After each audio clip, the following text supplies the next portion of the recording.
I never thought I'd see a game that looked as good as Horizon Zero Dawn, but this game has beat in every single way. Just how you like the story? How you like the story? Without I'm still trying to figure it out. Yeah, I'm just enjoying the ride. It's like, hey, you got to get this here, you got to go there. I'm like, all right. I never thought I'd see a game. I haven't got to dive in. I just got home, so I'm good. Craig, you're old school, right? Yeah. You're old school, so you know when it comes to Death Stranding, it's like, so you like what you see? Stranding got a hold on me. It does, man. I just want to get this done now. All right. Hey, testing. I hear you loud and clear. You guys hear me? I hear you loud and clear, bro. All right, perfect. Hey, how's it going, brothers? What's up, man? Good to see you. Man, I'm sitting here peeping out my window, waiting for UPS to drop my theme console.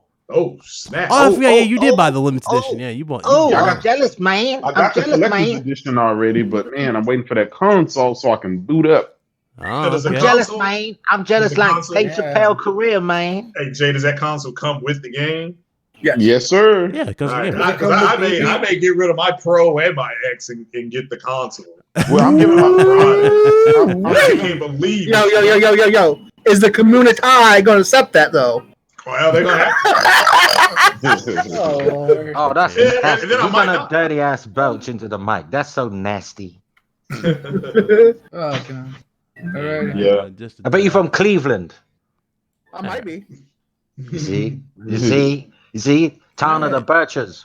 All right, let's do some sound tests. We're live, but let's do some sound tests real quick before we do this show. Mike. Yo, Mike, check, Mike. Okay, you good, Mr. Messiah. Oh man, people excited, man. That's Stranding fever. Fever. I mean, Lobo. Yo, what up? Okay, Fox. I'm good, man. I'm feeling the connection, bro. The British are connecting with the Americans tonight. All right, make sure. Norman Reedus in the house. Facts. All right, and Mr. J Dub City, you sound good. So without further ado, what is going on, guys? Welcome to the RGT podcast. I'm about to say Big Cloud. I'm an asshole. Hey, welcome to the RGT podcast. We here again, another episode. A lot has happened this week. I am definitely hyped. Do us a huge favor, hit that like button. Let's go ahead and tweet it out. Let's get more people up in here. And let's have a dope show. We got a big panel for you guys today because there's a lot to talk about. And I have a lot of different opinions on here for sure, as well as a few others. Missing one person, that's Carlos. He'll be joining us momentarily. But we got a special guest, Mr. J Dub. What's up, brother? It's been a minute. Yo. What's going on, everybody? It's been a minute since you actually on RGT, man. Hey. He be around the block, man. He be around the block, man. He be around Philly. He be around Compton. He be around the block. He ain't no special guest, man. He like roaches in a hotel. Somebody throw some of that Fox. He disrespectful. You gotta put some respect on J Dubs. Yeah, man. That's a legend. I will, man. That's a legend in the streets. Hey, it's a great day. It's a great day. We got greatness here. Finally appeared. Everybody and their mama quiet on social media because they're into Death Stranding. So I'm ready to talk about it. Absolutely. I'm ready, man. All right. By the way, I have to confess, I haven't had alcohol in a long time, but I'm drinking tonight. Yeah, I am too. Jack Daniels, baby, and Dr. Pepper. Are you saying you got to get drunk to understand Death Stranding? Nah, I'm playing. No, I'm saying I'm saying if I'm gonna walk the earth, I might as well get drunk doing it. You have a little of the bubbly, huh, Foxy? A little bit of bubbly. No, Jack Daniels, man. I'm on that JD. Tennessee #1 whiskey in the world, #5 whiskey, 40% alcohol. Oh, there you go. What's up, Mr. Boom? What's up, Dave? Everybody in the chat, how y'all doing? Good to see you, everybody. Welcome to the show. Y'all already know, man. We about to go ahead and start this. Y'all ready to get into these topics, man? Y'all ready? Well, what is that? I hear a child. That's my little nephew. He's like sitting here playing the Switch. Talking to me. Let's start. Yeah. All right, let's go. Run it, Ryan. All right, gameplay up, and the topics will now start. All right, where do I start with today's show, man? Where do I start? Y'all want to go straight into Death Stranding, get your impressions? Y'all want to do that? Yeah. All right. Yeah. Okay. So first of all, no spoilers. Yeah, no spoilers. I was already told a great deal about the game from the PR, but my review copy's not here, so I'm actually going to be a little late in terms of my review. But don't worry about that. I'll definitely cover the game. But I definitely hear you guys' thoughts on what you guys are experiencing, how you guys feeling about it, the social network, everything. Let's definitely get into that. Big Mike, how you feeling about the game? Yo. Big What's Mike. good? What's good, everybody? This is Big Mike here. How do I feel about the game? I haven't touched the game yet, but I mean, I've been seeing the internet set afire. I've been watching the internet, go ablaze. Okay. Ain't that right, J-Dub? That's right. That's right, my brother. That's right. Oh God. Okay. You already know. Okay. Let me let Mr. J-Dub have the floor. What you thinking about Death Stranding, my brother? Oh man, I can't wait. I think a lot of crow is going to be eaten, and here's the thing about it: the most diehard haters, Death Stranding and Kojima haters out there, are actually playing that game right now. They are quiet as a mouse. Even a lot of them are, showing pictures with their PS4 Pros, the Death Stranding edition, as well as the collector's edition. So a lot of people have been humbled, and that's the thing about it, man. I think Sony has created multiple products that are hater proof. We saw the first iteration with the water puddles in Spider-Man. We saw another one in God of War with the jump button, and now we have the walking simulator. And this game is already selling out in GameStops and other places. Yeah. So within the next couple of days, I think our good friend Benji Sales, I believe that's how you pronounce his name, will release the sales numbers and find out that this thing is probably up there with God of War and Spider-Man, if not surpassing. No. So some things are just hater proof. How you feel about the dudes that canceled their quote unquote pre-order because of the Metacritics? Are they eating crow, or you think they're still buying it? No, still it? Well, most of the people who did that, right? They showed pictures canceling their pre-orders, but they actually also bought it digitally, and they showed the screenshots of them buying it digitally. So if they didn't want to double dip, good for them, but they did buy one copy. And at the end of the day, as long as you play the game, I'm just telling people, if you're going to play the game, beat the game. Yes. Yep. I think Kojima put that standard out there when he gave the review copies. He said, please finish the game. Don't do like some people, play it for 9 minutes or an hour or 2 hours and then give up, because that's not what this game is about. And if you're just going to put partial into it, then you're going to get partial out of it. And at the end of the day, this is a game. It is something different. It's not a pew pew shooter. It's not a 2K basketball. It's not a Madden. It's not some of the other shit that we always get every other week. It's something different, and I can't wait to jump into it. Okay. Good. Mr. Who else has it? Oh, Mr. Messiah. What you thinking, bro? Best looking game this that I've ever seen. I've been playing video games in arcades and just on different systems since 1978. And this is the best looking game I've ever played. I'm not going to spoil anything. I walked an Xbot to the incinerator, and these things just came out of nowhere. There's jump scares. Have no idea what the game is really about, and I'm just enjoying the game.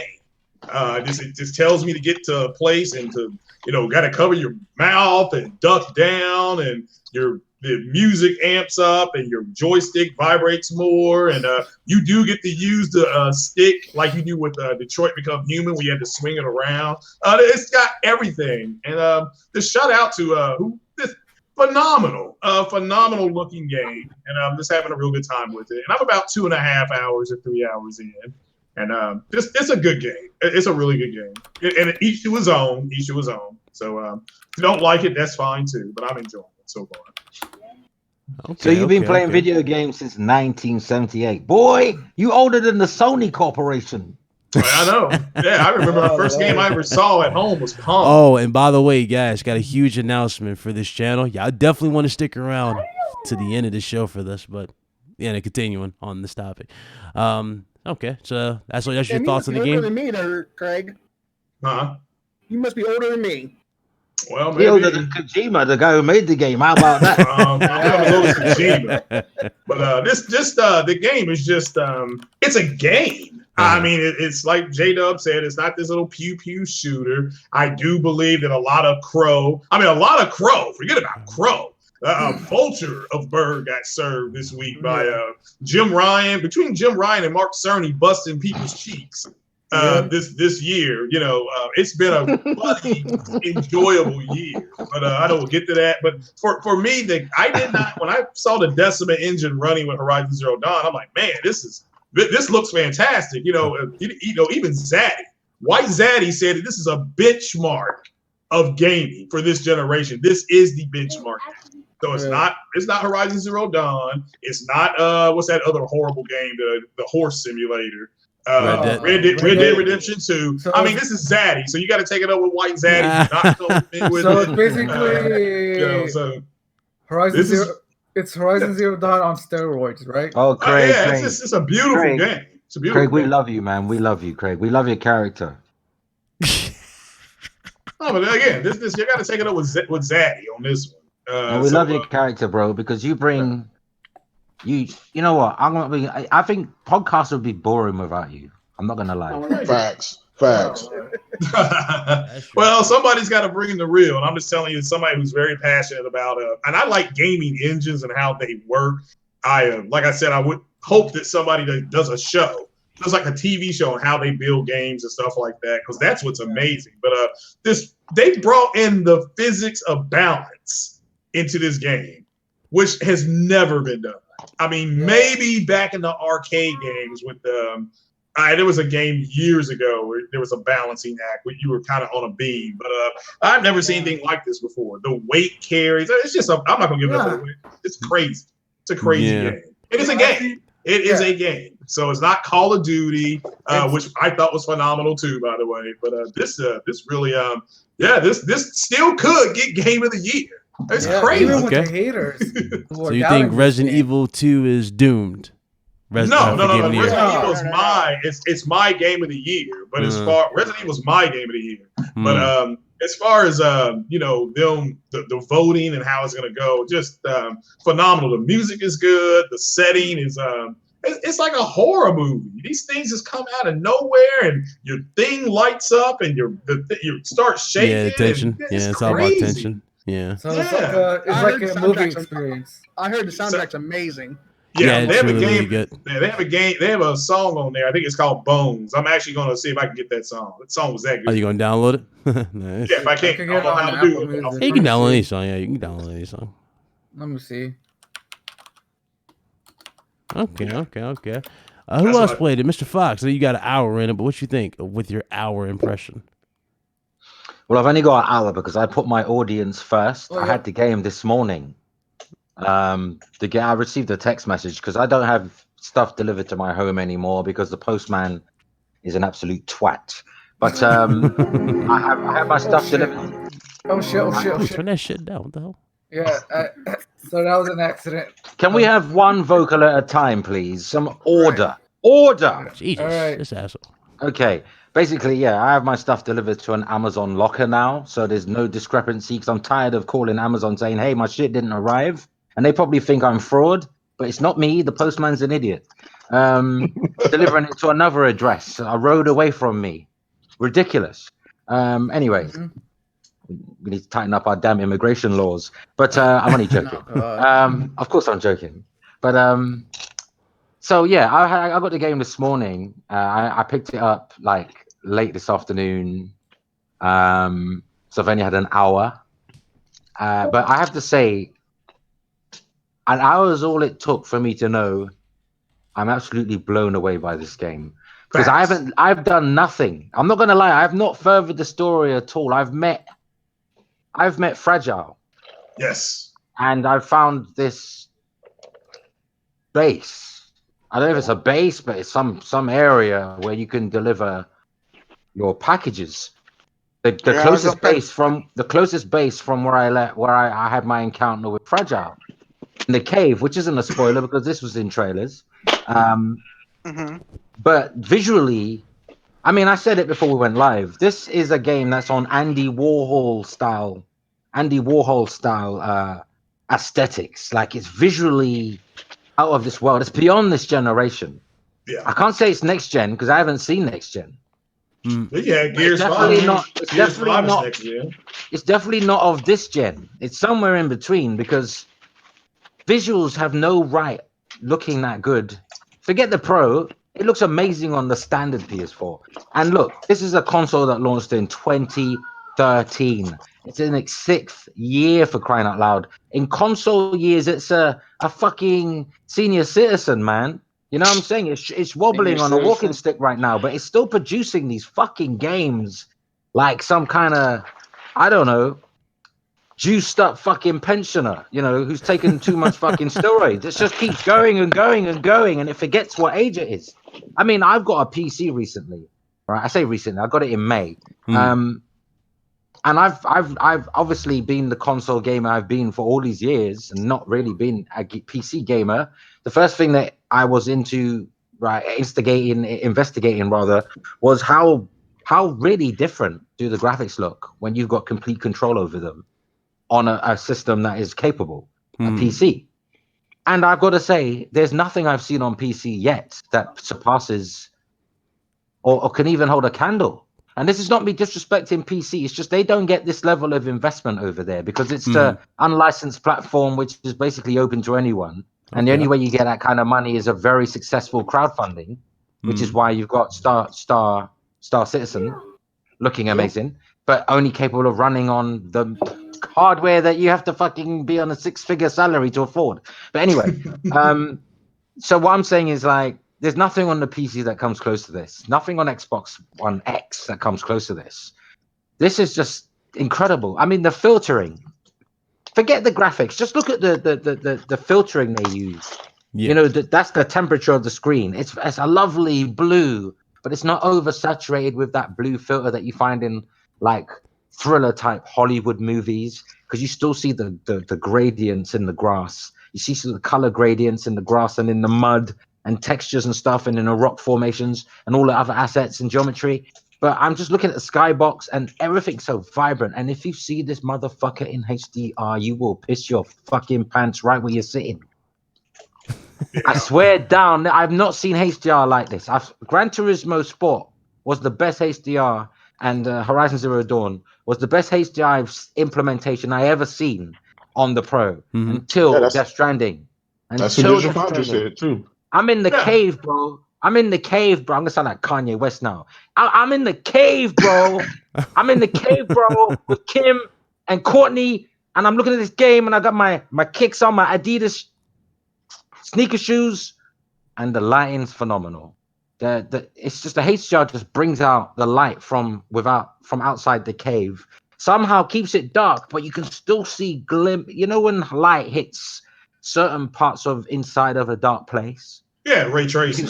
No, it's not ray tracing. It's just the way the light illuminates. There's no ray tracing in the game, that's for sure. I guarantee you that. Even in that mirror, that when you go into and you see yourself in the mirror, Sam, and you can pull all those weird faces. There's a lot of background static. I don't know what that is. Dude, but you see yourself in the mirror, right? You see yourself. I know I'm talking too long. If that's my cue to go, like the Oscars, I'll be in any second now. Trust me. I know that's my cue. I know. I can hear the music in the background. But listen, what I'm saying is, right, that mirror technique they use where Sam can do all these faces in the mirror and it looks so beautifully rendered and perfectly clear. That is not ray tracing. That's just doubling the image in that small space. So you're effectively making the GPU work twice as hard, which is probably why Digital Foundry detected some drops in that section. But seriously, I'm not gonna yada on. I'm just gonna say, look, forget the reviews. Yeah, it's not gonna be for everyone. It's a game that's more about the experience of taking in the environments and the payoff. It's one of these games that it's a very slow burn, but with a very explosive payoff. Believe me, I've spoken to people who have completed the game. I've spoken to people who have completed the game, and although they didn't spoil it for me, the one thing that's been described to me universally by all of the people that have finished it and all the reviews I've seen is that it's such a slow burn that it's more of an experience with the environments and individuals and characters and incredible narrative and storytelling. But if you persist though, because you easily think, oh, I'm bored of this. I'm not running around ducking and diving, throwing grenades. Oh my goodness, I can't play this. No, if you can get over that syndrome of the Call of Duty Gears syndrome, if you can get over that and pursue the game to the end, the payoff is supposed to be explosive. It's like your girlfriend's made you wait years before you can touch the coochie, and now you can, and it's like, whoa, baby! It's a good game. Oh, you got a super chat, Ryan. Okay. Shout out to Bryson Tatum, $2 super chat. Appreciate it. He says, is Death Stranding going to sell 10 million units? I predict it's going to sell more than Gears. Yeah, I think it's gonna sell about 12, 13 million.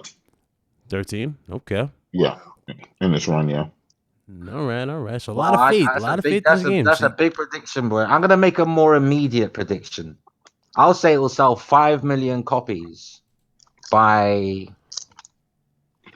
March. Okay.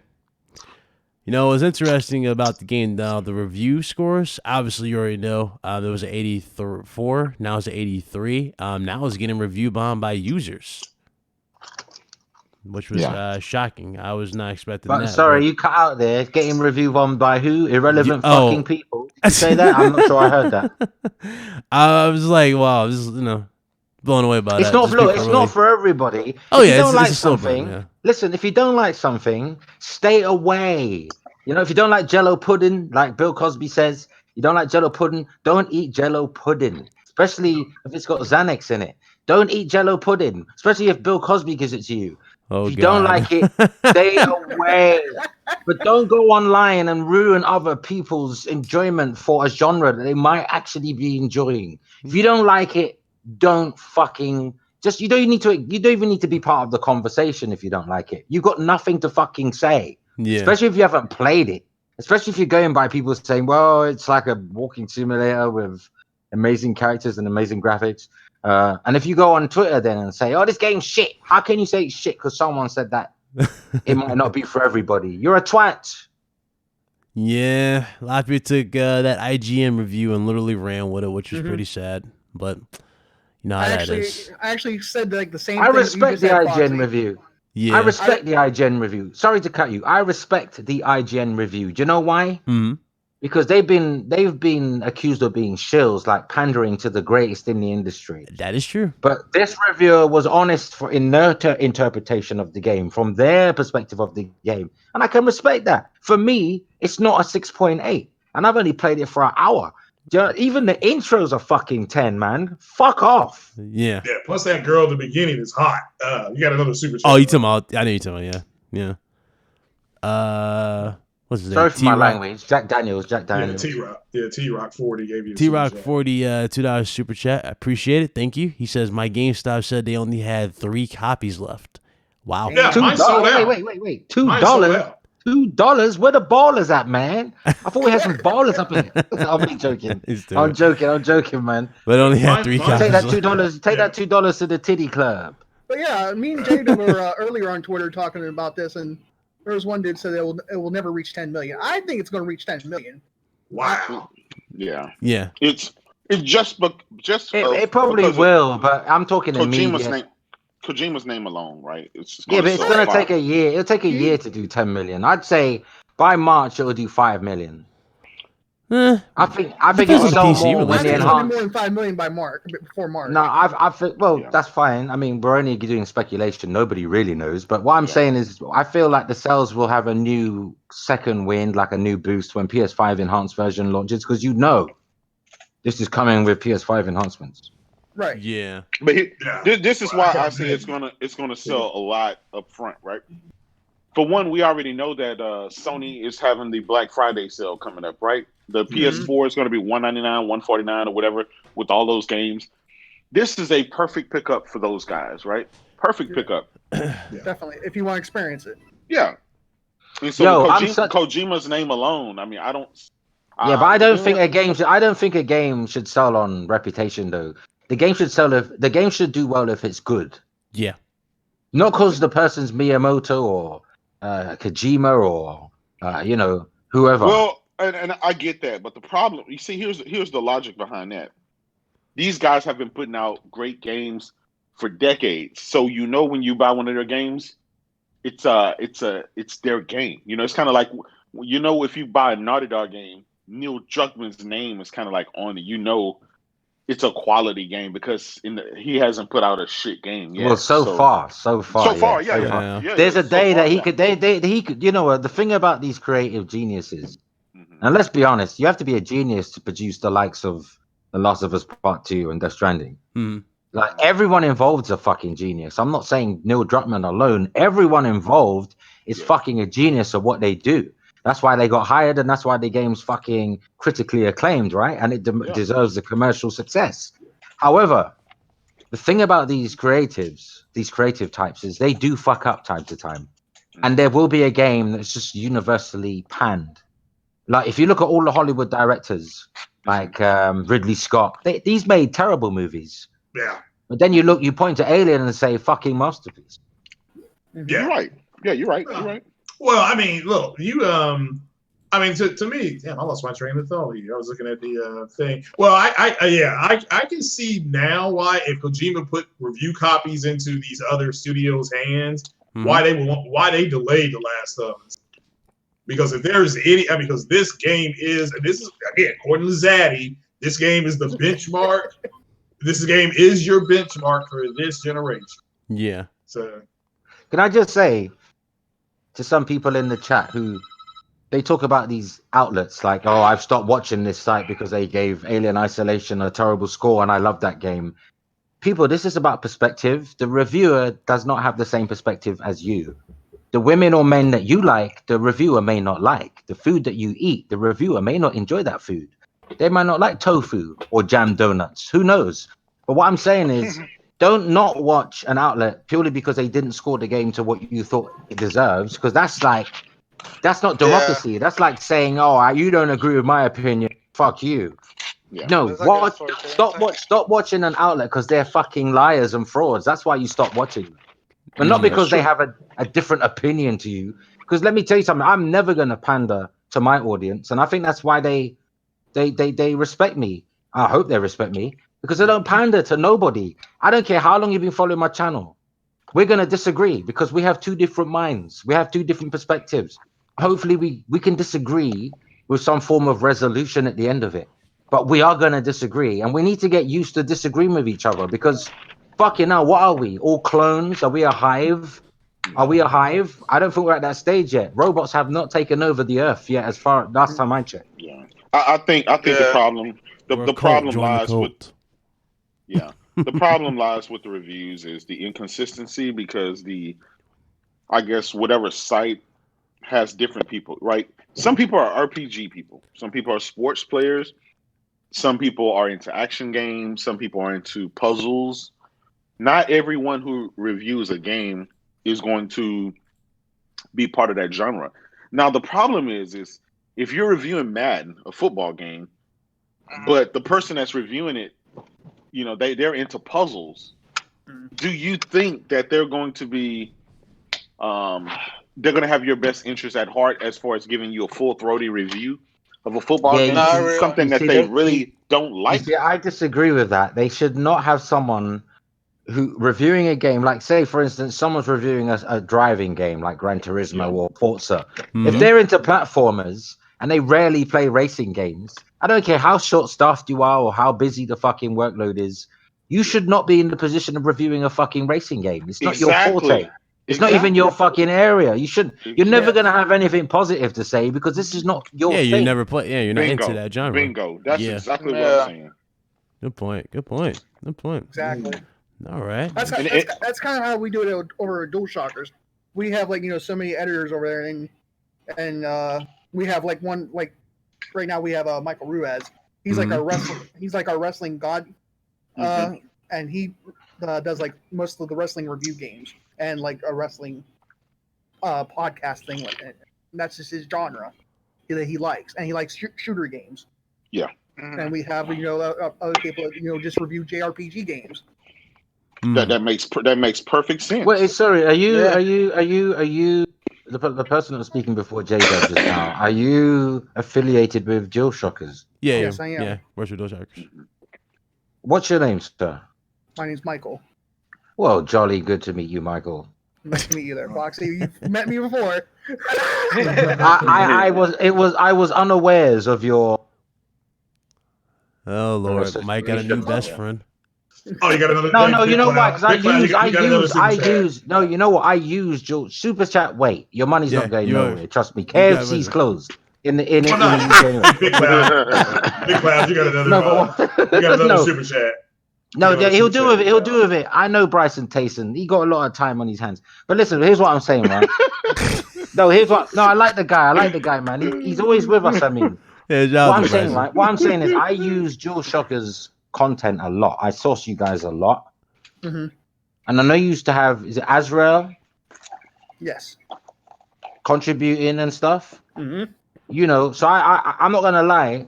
A lot of my videos would not have been possible without DualShockers, because you guys deliver some certain interviews and news items that other sites just don't. Exactly. Right. So I'm not gonna lie, and this is not a plug for you guys. I'm just paying my dues because I've used you guys a lot and I've gotten lots of views. I'm not gonna write you a check, but thank you. Mm-hmm. You're welcome. Anytime. We appreciate, everybody, shares our articles out, retweets them, all that. And I always link you guys, and I always verbally state where I sourced from, and you guys, your name's mentioned a lot. Mm-hmm. Yeah, we need So if anything, give me a check, man. Oh God. Shout out to Bryson Tatum, another $2 super chat. Appreciate the support, brother. He says, what's out or coming out that can take game of the year? Well, we do have one game that's already out, and that's Resident Evil 2. And that was the Star Wars game. That's not game of the year. Resident Evil 2. That's not gonna be game of the year, man. It'll be nominated. The original couldn't get game of the year. It's that genre rarely gets any. You gotta look at this game award show as like the Oscars, man. Like they're very arty-farty. They don't go for these horror jump scares. Like, yeah, it's a great game. Resident Evil 2 is a great game. I loved it on the PlayStation 1, and I loved the remake. Incidentally, when my Death Stranding arrived today, it came with a physical copy of Resident Evil 2 and Devil May Cry 5 because Amazon had a sale. I had them digitally. I wanted to own them physically. So, there were free review codes that I never used. So I wanted them physically. So I'm going to play them for the first time off disc. You see, I'm so restrained that I owned them digitally as review codes, and they're still in my email box. I haven't even bothered to take them and put them in the PlayStation because I don't value. I just don't. I value the box. I value the physical ownership of the experience. This is why Game Pass and PlayStation Now and PlayStation Plus game entitlements, they mean shit to me because I don't value nothing that I don't pay for unless it was given to me through love as a gift. I heard that. Yeah, but it's gonna probably be nominated. But again, that's just my personal game of the year. Maybe something could be nominated. Something will be nominated. Maybe the music score, but the game is not going to win Game of the Year. I'm telling you. Well, I probably won't. Like, you already know Death Stranding won't either. Death Stranding won't either. I don't care how close Jeff Keighley is. Bro, he's in the game. He's going to give a Game of the Year. I don't care. I don't care. He's going to give a Game of the Year. Nah. He knows, and that man's intelligent. Yeah, he didn't get to. Jeff Keighley didn't get to where he is now in the industry by being a doofus. He's intelligent. He knows he's going to get called out if he gives that the Game of the Year, regardless if it deserves it or not, because it seems like a stitch up. Because you're friends with the guy. You're friends with. That's like a guy. It's like a guy who's the judge of a beauty pageant, and his girlfriend's in it. I mean, he's not going to give it to anyone else, is he? Here's my other question. I mean, since you just pointed that out, like I said, Geoff Keighley's in the game, and we also now know that Herman's in the game as well.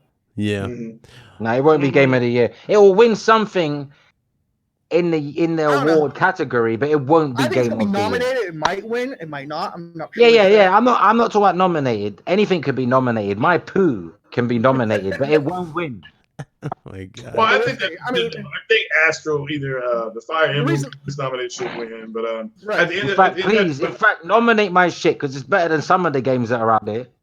Like I said, I think like Craig said, it's been kind of a meh for 2019 for gaming because this gen's coming to a close. So I said, people are saying, Resident Evil 2 can get nominated. I think last I checked, it had 13 perfect 10s, and Death Stranding's got 15 perfect 10s. So it could be anything. Yeah. It could be a toss-up, flip of a coin at this point. Yeah, somebody said Hero, but I don't know how you can nominate a game where some brunette with no shoes gives you a sword. Exactly. It'll be a fix. It'll be a fix. Craig, it'll be a fix. But listen, I want to apologize to everybody on the panel because, especially if you don't know me very well, I'm so passionate about gaming. Like, if I was a girl, I'd probably pee in my panties. I love gaming. I love gaming. So, when I'm in conversation about gaming, it's like raw sex to me. So make sure you all wearing gloves and a condom. As Danny from the Platform Podcast, I can't talk. As Danny from the Platform Podcast say, you need that coconut oil, don't you? Oh wow! You done broke him. Petroleum jelly. There you go. Slip it in, get wild. All right, I'm moving on. Y'all crazy. Let's move on.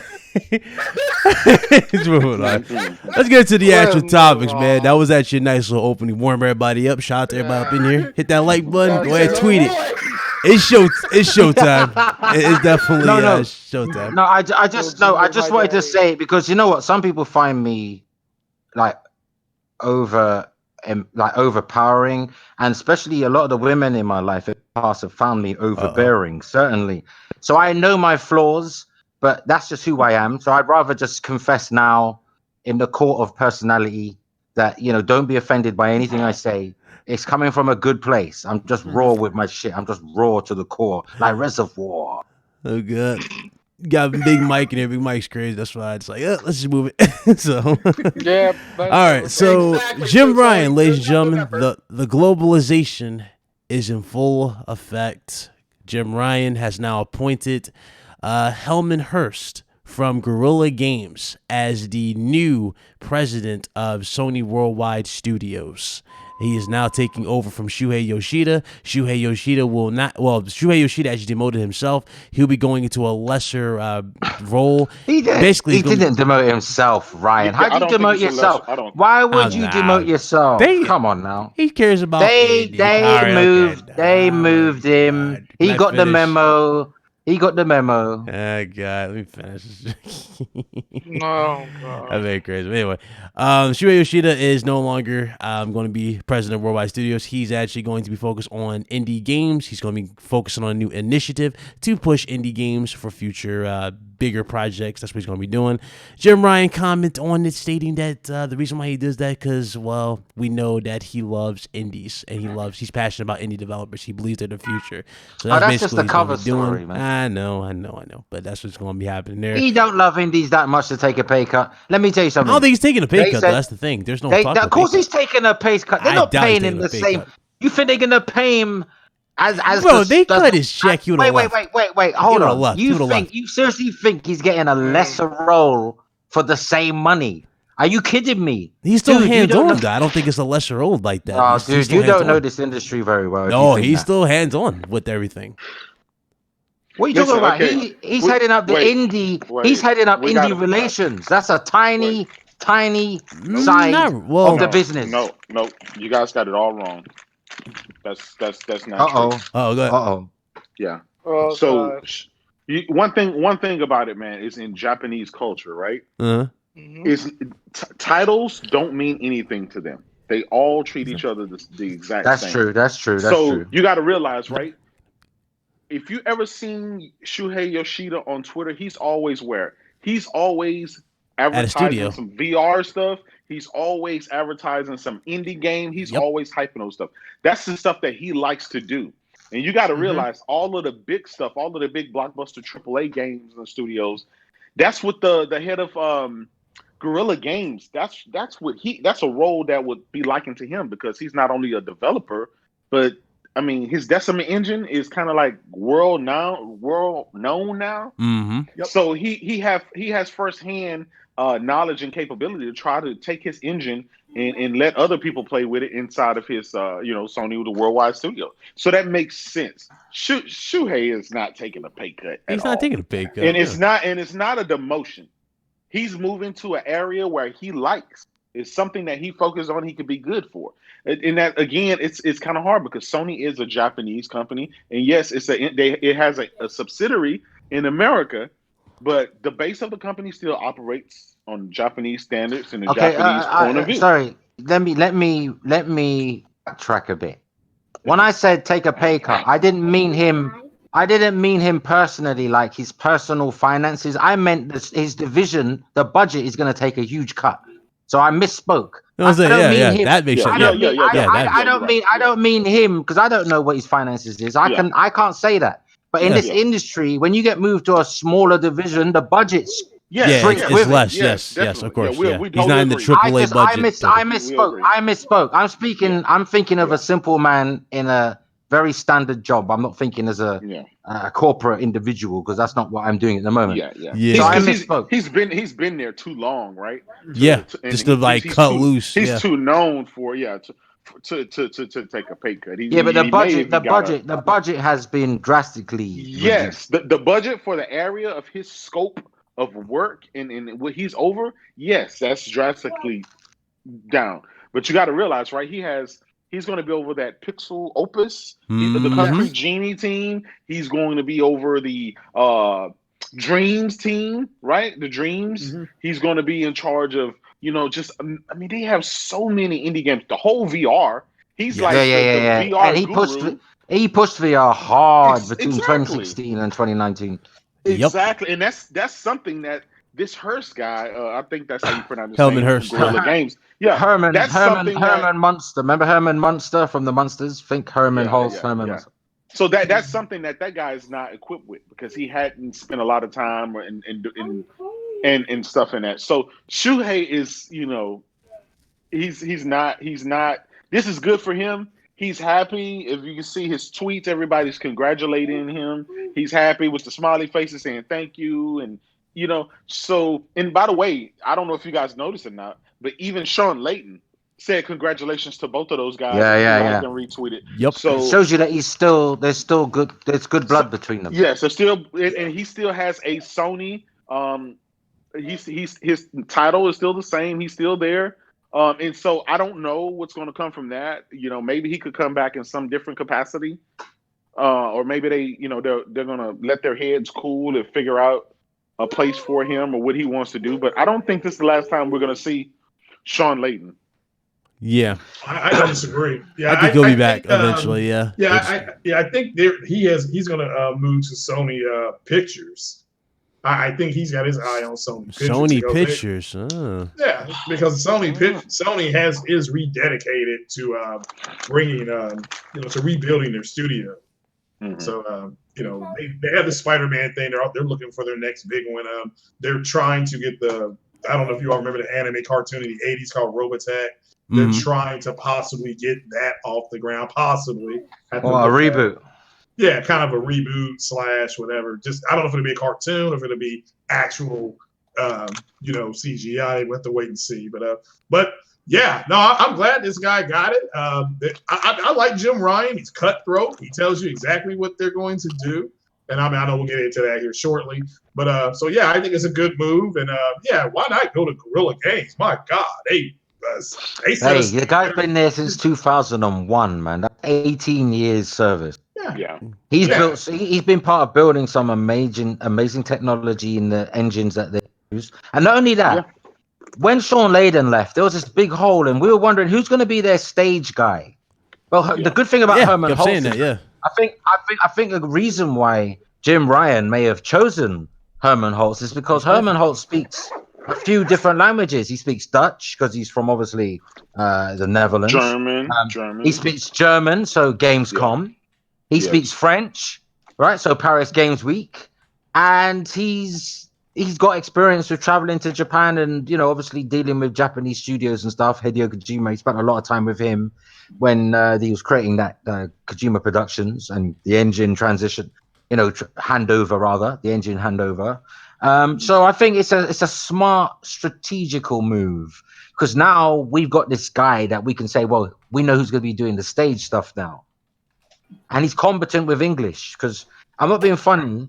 I love Shuya Yoshida, but he's not as competent with English pronunciation as Herman Hulst is.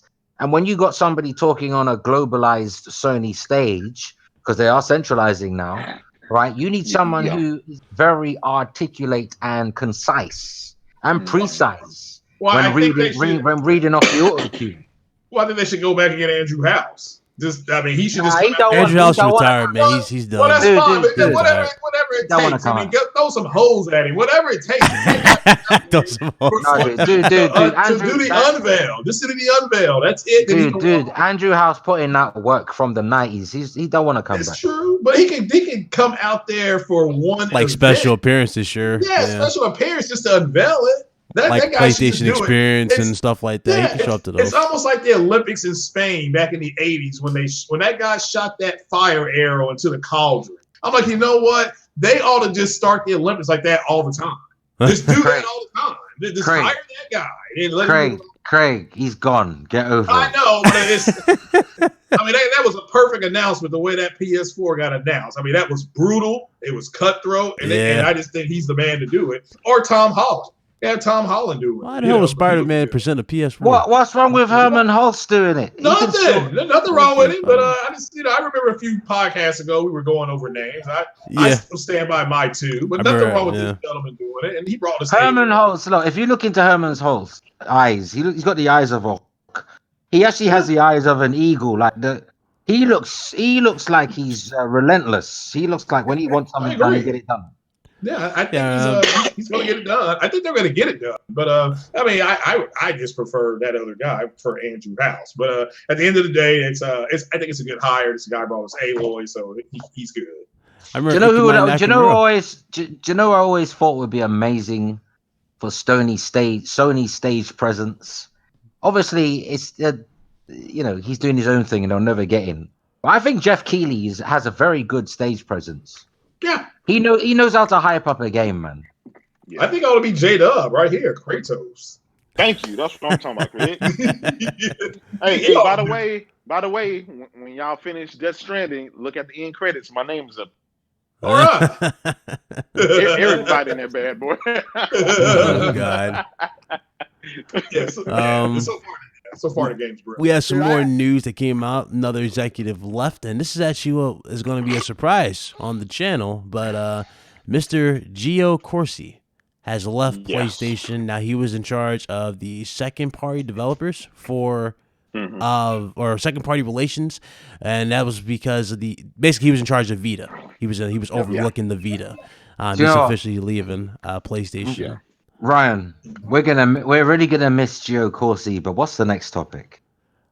Oh God! Yeah, I mean, come on. Well, let me get to my announcement, and I'll move on to the next topic. Okay? I knew Gio personally. He's a great guy. I met him like 3-4 times. Mm-hmm. But a lot of people don't know that his dad. Exactly. Passed. Oh, sorry, I didn't even know that. Yeah, his dad passed, and so he had been dealing with that. His dad had been ill for quite some time, and his dad passed not too long ago, and so he kind of needed a break. But and not just that, condolences it's all on aside. good term. You got to realize these guys that are leaving Sony or moving around, these guys have been with the company over 20 years, right? Yes. It's not like the guy's been there, a couple of years, and he left, and then somebody else come in. It's not like that. These are like lifetime Sony guys. They've been there forever. So, and these are no spring chickens, right? It's time for these guys to retire. When you get close to 50, 60, when you get close to 60 years old, that's what people do. Yep. And so I don't think they're willing to give another 10 years, another decade of their life for another generation. Sometimes it's time to be like, look, I just don't have it in me to dedicate another decade. We had a great run. We're on top now. We won this. All of Sony's old executives, they had that run. They left when they were on top, not when. But you need new blood anyway. For a new product, you need new ideas, new imagination, new boundaries to be pushed. Yeah. Just new everything. If you've always got the same guard, Yeah. The same old God, generation after generation. You're gonna get the same old thing, generation after generation. Yeah. You're right, Fox. Think if we had David Jaffe to make God of War, right? Like if that guy was still there and he was still cranking out God of Wars, he has nothing new kind of to bring to the table. This is why you keep getting fresh blood to help your studios, but you may get the head guy to stay there with the direction. But when these guys have been there for 20, 30 years, we can't possibly expect them to be there for 40 years, you know. I agree, Jay. And you know what? When you do replace good people, you got to make sure the people you replace them with are equally as good. Yeah. Because we don't want a 343 Bungie situation. Because let's be honest, Bungie and 343 are miles apart in terms of their implementation of Halo. Yes. Yep. Yeah. But to get to the announcement, I'm actually gonna have an interview with Mr. Gio Corsi here on the channel for you guys. Nice. So we're gonna get some insight for PlayStation. That was the announcement for you guys. Well done, man. What happened to the Mike Ybarra? I thought you wanted Mike Ybarra as well. Mike Ybarra has gone ghost. Do you know what? I'll be honest with you. Here's a tip though. Here's a little tip though. Yeah. When you want to invite someone for an interview, it's best not to do it publicly on Twitter for everyone to see. Because some people won't reply. You can't DM him. You can't DM. No, right? You can't DM. Or find his email or something. Because some people, right, they feel that they're being put on the spot because everybody's seen the tweet, and they're more likely to ignore it than to reply. Does that make sense? It's like you've ambushed. Gio was real cool because I did a video. He replied to my video that I posted on the channel. Basically, I post on Twitter, like I always do on Twitter. He replied to the post on Twitter and said, "Thank you for the awesome shout out." And I was like, "Wow, thank you." And he followed me on Twitter. That's good because I don't know I can't speak for anyone else, but certainly in terms of my human condition, I don't like feeling ambushed. If someone asks me for a favor publicly, I'm likely to say no because I think what disrespect that you tried to do that in order for me to say yes. Yeah. So there's that. That's going to happen. So I'm hyped for that. That's going to be cool on the channel. Looking forward to that interview for sure. I just wanted to get that out the way for you guys. Now let's get into even more that's happened. There's a lot going on here. 1 second. So Jim Ryan made an interesting comment about the exclusives of PlayStation. He stated, and I quote, our exclusives are too special and valuable to give away day one on PS Now. That's basically his jab at Microsoft and obviously Xbox Game Pass with their day one games on the service. Sony said she countered to that. What y'all think about Jim Ryan's comment? Well, I yield my time. Well, you got a super chat, but from Twisted Sin. But I want to yield my time to J-Dub City because he's been on a podcast where a bunch of moist-ass towelettes have been telling us that the future is this is the way it's going to have to be. So, I yield my time to J-Dub. Go on. This is music to every PlayStation fans or owner. This should be music to their ears. Yep. And that is, we're going to continue dominating and do what we do best. And we will not devalue our IP. We will not devalue our console or the ownership of that console. And that's all anybody wanted to hear. Now, of course, the Xbox guys, dealing with Microsoft and Xbox, they don't really have anything to call their own, right? They give it away to the PC, they give it away to the Switch, to everything else. So there was kind of, I'm not going to say there's no reason to own the Xbox, but it diminishes the value of their IP. There is nothing that is specifically special to Xbox anymore. And therefore, a lot of people feel like, well, there's really no reason for me to be in a hurry to go out and support your product or buy the product. It takes away the urgency. Exactly. And so, again, I like how you said, listen, these guys make money by charging $60 full price for their games because they believe, just like Nintendo, they believe that it's worth that value and they don't want to undersell their value and do fire sales and stuff like that. Sony and Nintendo are not in a desperate situation where they would have to. because people are constantly buying their consoles, constantly buying their services. They're buying everything else. Over 1 billion games. So they're okay with that, and that works for them. But there's a lot of people in the Xbox community that would like for Sony to follow in Microsoft's footsteps and put games day and date on PS Now and put them, all the games on PC and everything else. And I'm glad Jim Ryan stepped up and said it. That took that off that plate, because some guys would listen to those rumors. Some guys would. That was so reassuring to hear that. Yeah. Yeah. Some guys would listen to those rumors and say, you know what? I'm going to hold off on buying this or buying that because this may come true. And this just lets the air out of there. And so people are either, they're going to have to wait for a long time and wait for that to come, or else they're going to have to go out and buy a PlayStation and buy or subscribe to PS Now and everything else. So, yeah. Look, J-Dub, before you continue, let me get to these super chats. $5 from Twisted Sin. Appreciate it, brother. He said, I will forever be grateful to Gio for bringing back Yakuza to the West. Hashtag building the list. PSX 2014. I got another one from Sly Smoking 420. Hey, I see him in a minute. Good to see you, brother. Appreciate the $5 super chat. And he said thumbs up. Appreciate it. Thank you. Very nice. Thank you. Hit the like button. But it goes to what J-Dub said, right? Sony and Nintendo, they're doing well. Like, why if it's not broken, why try and fix it? Like, they survive by their exclusive content. There's a reason why people are buying PlayStations and Nintendos. It's not because of third party, because you can get third party anywhere. It's because of their exclusive content. That's why. And you know what? I think this quote sums up what Jim Ryan, CEO and president of Sony Interactive Entertainment, I think it sums up the sentiment perfectly.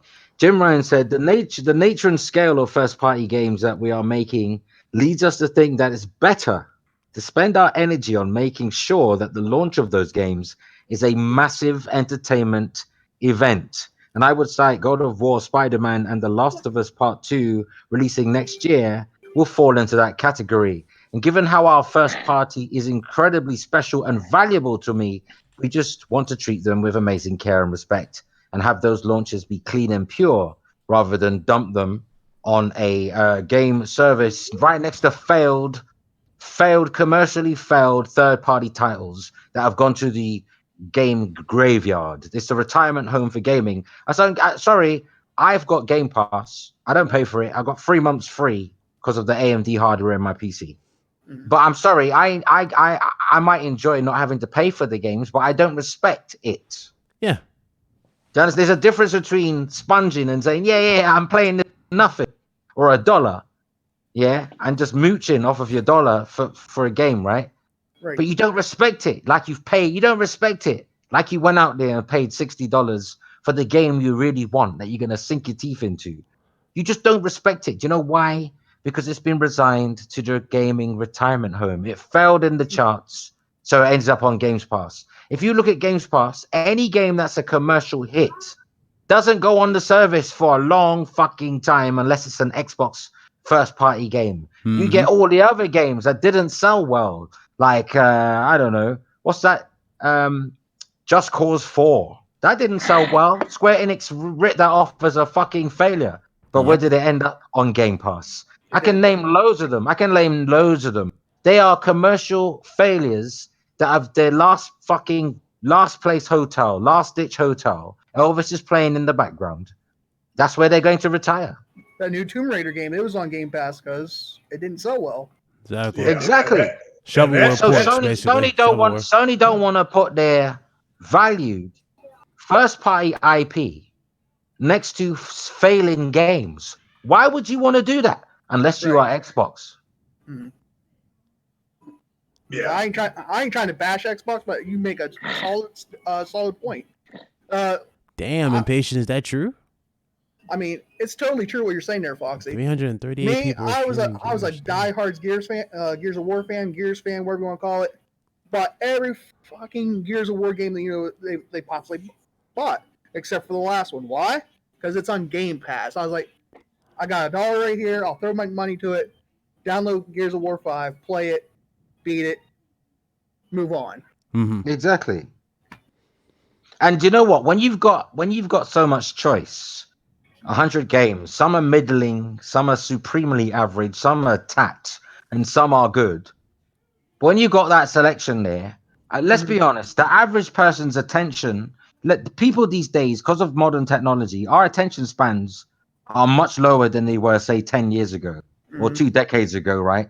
Because everything's so fast moving now, your focus of attention can easily be lost.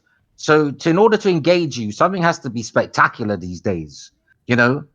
A shooting star doesn't make you go wow anymore. Oh, it's a star. Move on. Do you know what I'm saying? But back in the day, you see a shooting star, you're like, fuck, that's majestic. You look at it now, it's like, ha! How many times have we seen that in a Hollywood movie? But anyway, the point I'm going to get to, right, is, at the end of the day, Game Pass, PlayStation Now, it's not just Game Pass, PlayStation Now included, PlayStation Plus gaming entitlements. I'm sorry, I can't respect them. I don't respect them. And when you have all that selection of choice, the odds are that you're likely to not finish games. You'll start games, play for 2 hours, a few chapters. Then you'll want to look at the next game and the next game. You don't finish any of them.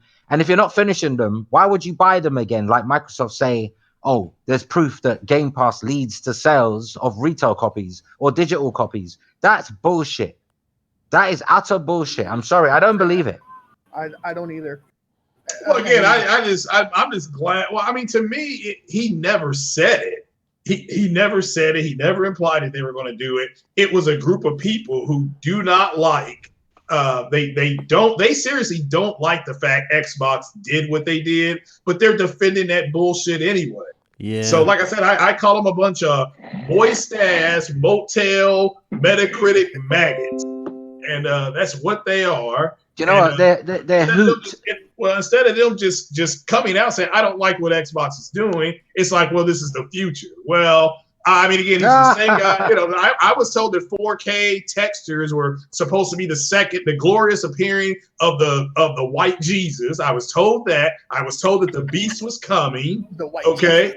Yeah, I was told. I was told the beast was coming. I was told all this, that the future was streaming and Microsoft was the forefront. They just need to shut the hell up.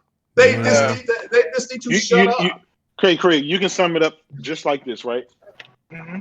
They're the anti instead of the pro. They're not pro Xbox. They're anti PlayStation.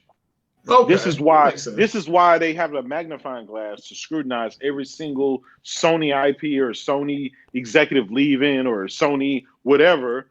But they turn a blind eye to Mikey Bauer leaving. They turn a blind eye to Battletoads and Bleeding Edge and the rest of the 50s and 60s rated games.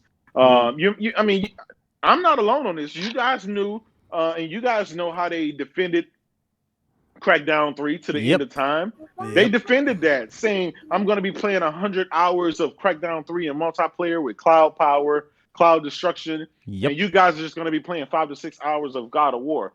And it's crazy because that ended up being in reverse. But again, they don't ask Phil Spencer for anything. They just take whatever they give him.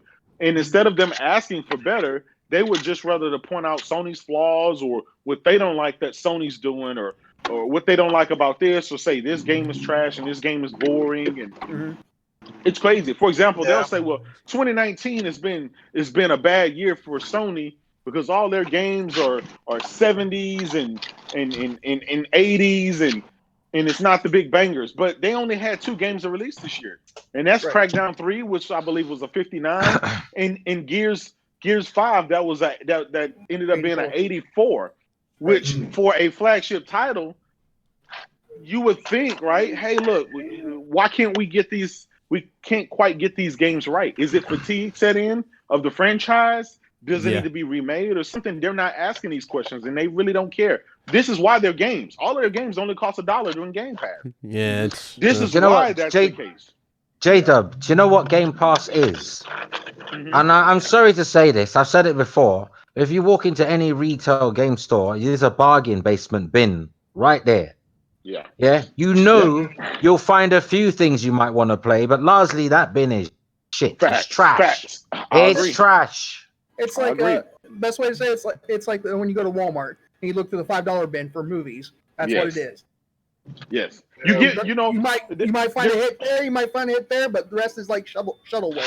There's a saying that it's an old saying and everyone knows it. And that you get what you pay for. You get what you pay for. There's a reason Sony and Nintendo charge $60 full price for their games. Because they tend to be of quality. They tend to be worth it. Right. But come on, who would really want to pay $60 full retail value for a bunch of 50s and 60s rated games? Right. And let's be honest. Why people complain about the price of games, Jade? $60. Games have been $60 since the fucking 90s. Since the 90s. Yeah, you're right. They've never gone up. Hell, so I mean, I don't mean to interrupt here. Hell, look at Nintendo and their Switch games. Yeah. I recently took Breath of the Wild and traded in when the PlayStation Spider-Man PlayStation Pro hit. I traded The Legend of Breath of the Wild and I got an even $40 for my trade. I was like, let's put that to my PlayStation Pro. The sales does not go down on Nintendo games because they sell so well. They're called evergreen. Exactly. Evergreen titles. They keep growing. Yeah. They keep growing. Xbox did what they had to do. I mean, look, Microsoft does not. No, they didn't have to do that. They didn't have to do any of that. Well, no, they had to do something. What they had to do was make compelling. All they had to do was make compelling software. Well, again, but nobody was buying it. And my point is that they give you the sales of the Windows tablet. They will fire off how much that sold. They'll give you all sales except what's on Xbox. And they had to do what they did. They had to change their metric of success. No, I don't believe it. Because in the 360 era, they didn't have to do that. And Sony was suffering the worst in that time. Well, that's what I just said. So Sony didn't have to do it. They had to do something different. Sony could have done what Microsoft did with the PS3 when it was fucking struggling with it and they were losing money, bleeding out of their ass. Right? They could have said, let's put all our PS3 games on the PC. Then they could have said, let's put all our games day and date on PlayStation now. Well, again, that's what I just said. Yeah, that's what I said. I agree with you. I'm saying Microsoft's reasoning is bullshit, not you. The fact that Microsoft felt they had to do that is bullshit because all you have to do, you have one job. Create great content. You've released the console, now create great content. It's like selling someone an amazing car, but the gas station is every fucking 3,000 miles away. Yeah. There'll be days where you're not using that car because they've made the software the compelling software releases so far apart that in the entire time you've had the console, you can only count maybe 5 top tier marquee Xbox games. Yeah. We got a question in the chat. Are we getting a PSX this year? No talks, have there? Hasn't been a talk of PSX. Nothing's been announced yet. They've been cool. Later, Don. Have a good night. Thanks for coming through. Yeah, later, Don. And no problem with the Facebook thing. Bye, Don. Take it easy. Love you, Don. I love you to the break of dawn. To the break of dawn. Shout out to El Matador. What's up, bro? Appreciate the super chat. $5. He says, "What's good, people?" Shout out to Sony for being competitive and savage. Sony opened new studio in Asia, which equals more bangers. Jim Ryan shot down people. Well, well, there's been. Let's think about the cheek busting here. First, Mark Cerny comes out and busts cheeks earlier. You know, with this whole, you had Jack Reacher himself running around saying that the Xbox was going to have. Who's Jack Reacher? Who's Jack Reacher? Well, you don't want to know. You don't want to know. Yeah, you don't want to know. You don't want to know. At the end of the no, I want to know. No, you don't want to know. Take my word. No, take my word. You don't want to know. Hold on. In terms of the video game community, I invented that term, Jack Reacher. Oh, yeah, I agree. So I feel like I deserve to know who is plagiarizing my catchphrase. But no, I mean, seriously. I mean, we had that happen. You had this whole thing about ray tracing. And I just said, like I said last night, this is about relevancy. And Xbox is not relevant. So these guys are just looking for something to hang their hat on. When they got pissed all over by that whole Red Dead Redemption thing losing, to losing game of the year. Doesn't matter who they lost to. They lost game of the year. They were desperate to say, here's a game to get the Xbox X for. It's 4K native, blah blah blah, and they couldn't even get that. I mean, that's how moist these guys are. Man said Jack Reach around. Come on, bro. So is this Jack Reacher? So wait, hold on. Is this Jack Reacher now the arch enemy of the PlayStation community, the PlayStation Nation? Well, I don't know. I wouldn't say he's an enemy, but like I said, it's just, let's just say there's a lot of speculation. He should have been a weatherman. He speculates so much. Well, I don't have enemies because I always win. Yeah. I'm tired of winning. Oh, So I only have losers. I only have losers behind me, but I don't have enemies. I'm too fast. I keep winning. They can't catch up. Fox is over there acting Oh like Lord. Charlie Sheen. He's drinking tiger blood, winning. More like Usain Bolt. Since I don't sleep with whores. There you go. Did J-Dub dip out? Or is internet one out? I think he dipped. Oh, Yeah. then see him leave. I'm checking my Twitter. He probably sent a message. Craig scared him away. Damn it, Craig. No, I love it. I love it that Jim Ryan came out and outright said it. The man at the top. Mhm. The man at the top of the fucking. He's on top of the world right now. This dude. You know, he's not used. I mean, it's not like he's not used to power. The guy was in charge of fucking the UK and parts of Europe. You know, Ireland and that. PlayStation He was Europe, he's been a CEO and president already of a smaller region, but now he's the global president. To hear the global president, like that's like hearing Donald Trump say, "I love black people." Ooh, that's cringe. I wouldn't have said that. Oh God. No, No, it kind of is. It kind of is. You know, to hear Donald Trump say that would be quite reassuring to a lot of Americans, I think. You can say a lot of things. Yeah. Exactly. But nah, I can say a lot of things. He says a lot of things. Bro, I'm not even going to get into that part, man. He made a tweet that made me cringe not too long ago. He said the world was, you know what, I'm not even going to say it. I'm not even going to say it. Exactly, see? Let's do it. No, but you know, back to the main topic though. Jack Reacher. Who is this Jack Reacher? I'm a DM you right now. Just DM him, please. Just DM him. You think? Oh wait. I'm playing with you. Though. Don't waste your finger. No. Just DM him. Just DM him. Just DM him. I just want to hear you say it. I know who that is. I'm not going to say it. That's the thing. I'm not falling for I know your who bait. that is. You think You don't know that. You don't know this. Dude, I was not born from an ostrich egg. I don't know if you know who it is. I don't think you know who it is. Oh, I'll tell you because I ain't afraid. Mad. Oh no!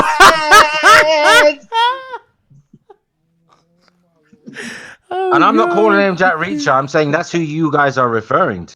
Oh I Lord! just sent it to you. I DM'd it to you. That was a waste of fucking finger muscle. Oh God! Moving on. Y'all stupid.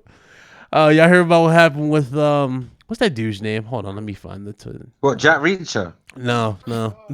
FaZe Jarvis. Here we go. Okay, FaZe Jarvis. Now, Oh, yeah. this is what I thought was pretty funny. I thought it was funny. So this dude who is an MOG player for Fortnite, his name's FaZe Jarvis. FaZe Jarvis was showing off some mods on the game. He was live streaming, basically saying, hey, this is what it's like to have an aimbot. And he got perma-banned. Yes, permanent banned from Fortnite.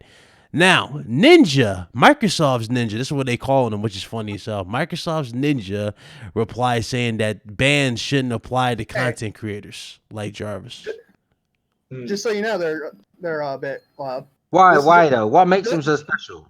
This is where the Game Pass money is going to. They're buying. You Oh, know, I know, yeah. Ninja, Shroud, and the other dude. Yeah, but how did that work out? That didn't work out too well. What a waste of money Ninja was. You'd have been better off buying fucking a Bruce Lee impersonator. This man said that they should not affect content creators, which is insane. I don't get that. That's how you know you live in a bubble if you think you're above everybody. No, I can't get behind what Ninja said. I think what he did, FaZe or Jarvis, whatever his name is, he deserves the ban. He cheated, and this is what most players do when you're like, shit, you know, people that cheat like on Siege or Call of Duty. Yeah, this is what should be done. They should be banned. I'm not saying maybe perma banned. Yeah. Maybe like. Yeah. Listen, some people gotten off from less though, didn't they, Mike? They listen, whether you're a content creator or a viewer or a commentator. It don't matter who you are. He's You still break the gonna be a rules. Yeah, he's got He 2 should million get banned. subscribers. He ain't going to starve. This dude's literally can make another. Listen. Even series. Ninja, look, Ninja, fucking waste of money for Microsoft Ninja. Exactly. But it Yeah. don't matter. He's rich. He's as rich as, if not richer than Sean Oh, yeah. Layden. That dude's crazy. Yeah. And He's Ninja's playing the still- game. he's not Ninja's hurting. good. He's not hurting since he went to Mixer, but I mean, Ninja's good. The only thing Yeah. that fucked up for Ninja, that like you money said, that he's got, is that money he's got, right? It's good, but in terms of his presence, his public presence, he has to rebuild now because Yeah. Microsoft kind of killed his channel. mhm. Yeah. Yeah, That's true. that's the crazy part. That man went with the money. Everything Microsoft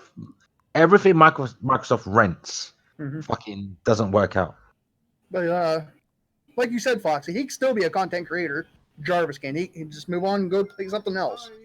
Look, dude, I don't care about these guys. They got money in the bank. I don't give a fuck about these guys. Who are they? Dang. I don't know. Damn, I'm Diver worried said it's about a them. movie. I'm worried about people who struggle to eat, not fucking people wearing Gucci shoes. That's like no, and the funny thing is now he's like, oh, I'm so passionate about it. I don't know if you saw the video, J-Dub? He was crying, the dude, Jarvis. Oh yeah. He's like, I apologize to the community, but this is my livelihood. I'm like, bro, got 2 million. I didn't even know who subscribers. Ninja was until Drake associated with him. Oh. I didn't even know who Ninja was. I didn't even know this kid was. I was oblivious to him. I'm in the video game circle, industry, community, whatever you want to call it. Mhm. And that's a very wide space. And I never heard of, never seen Yeah. Ninja. I didn't know who this guy was. I knew who he was because he was a MLG for Halo. Oh, there you go. I'm not into the whole tournament crap.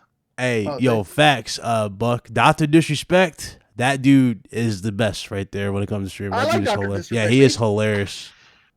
Look, don't feel sorry for these content creators. They're fucking rich.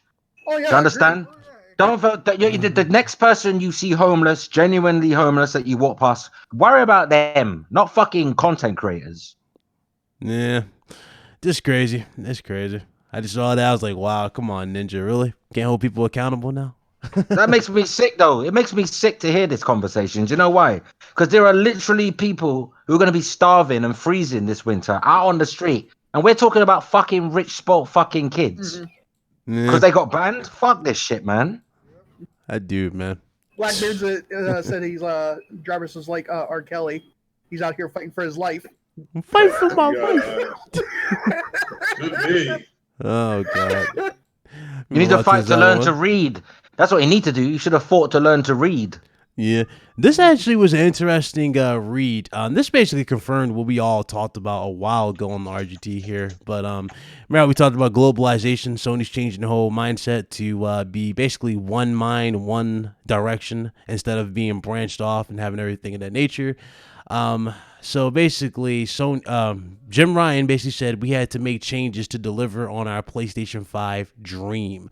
And basically their dream is to literally provide the best they possibly can, obviously more exclusives, and their pretty much their strategy is to be more aggressive in the first party catalog. That's their strategy going forward.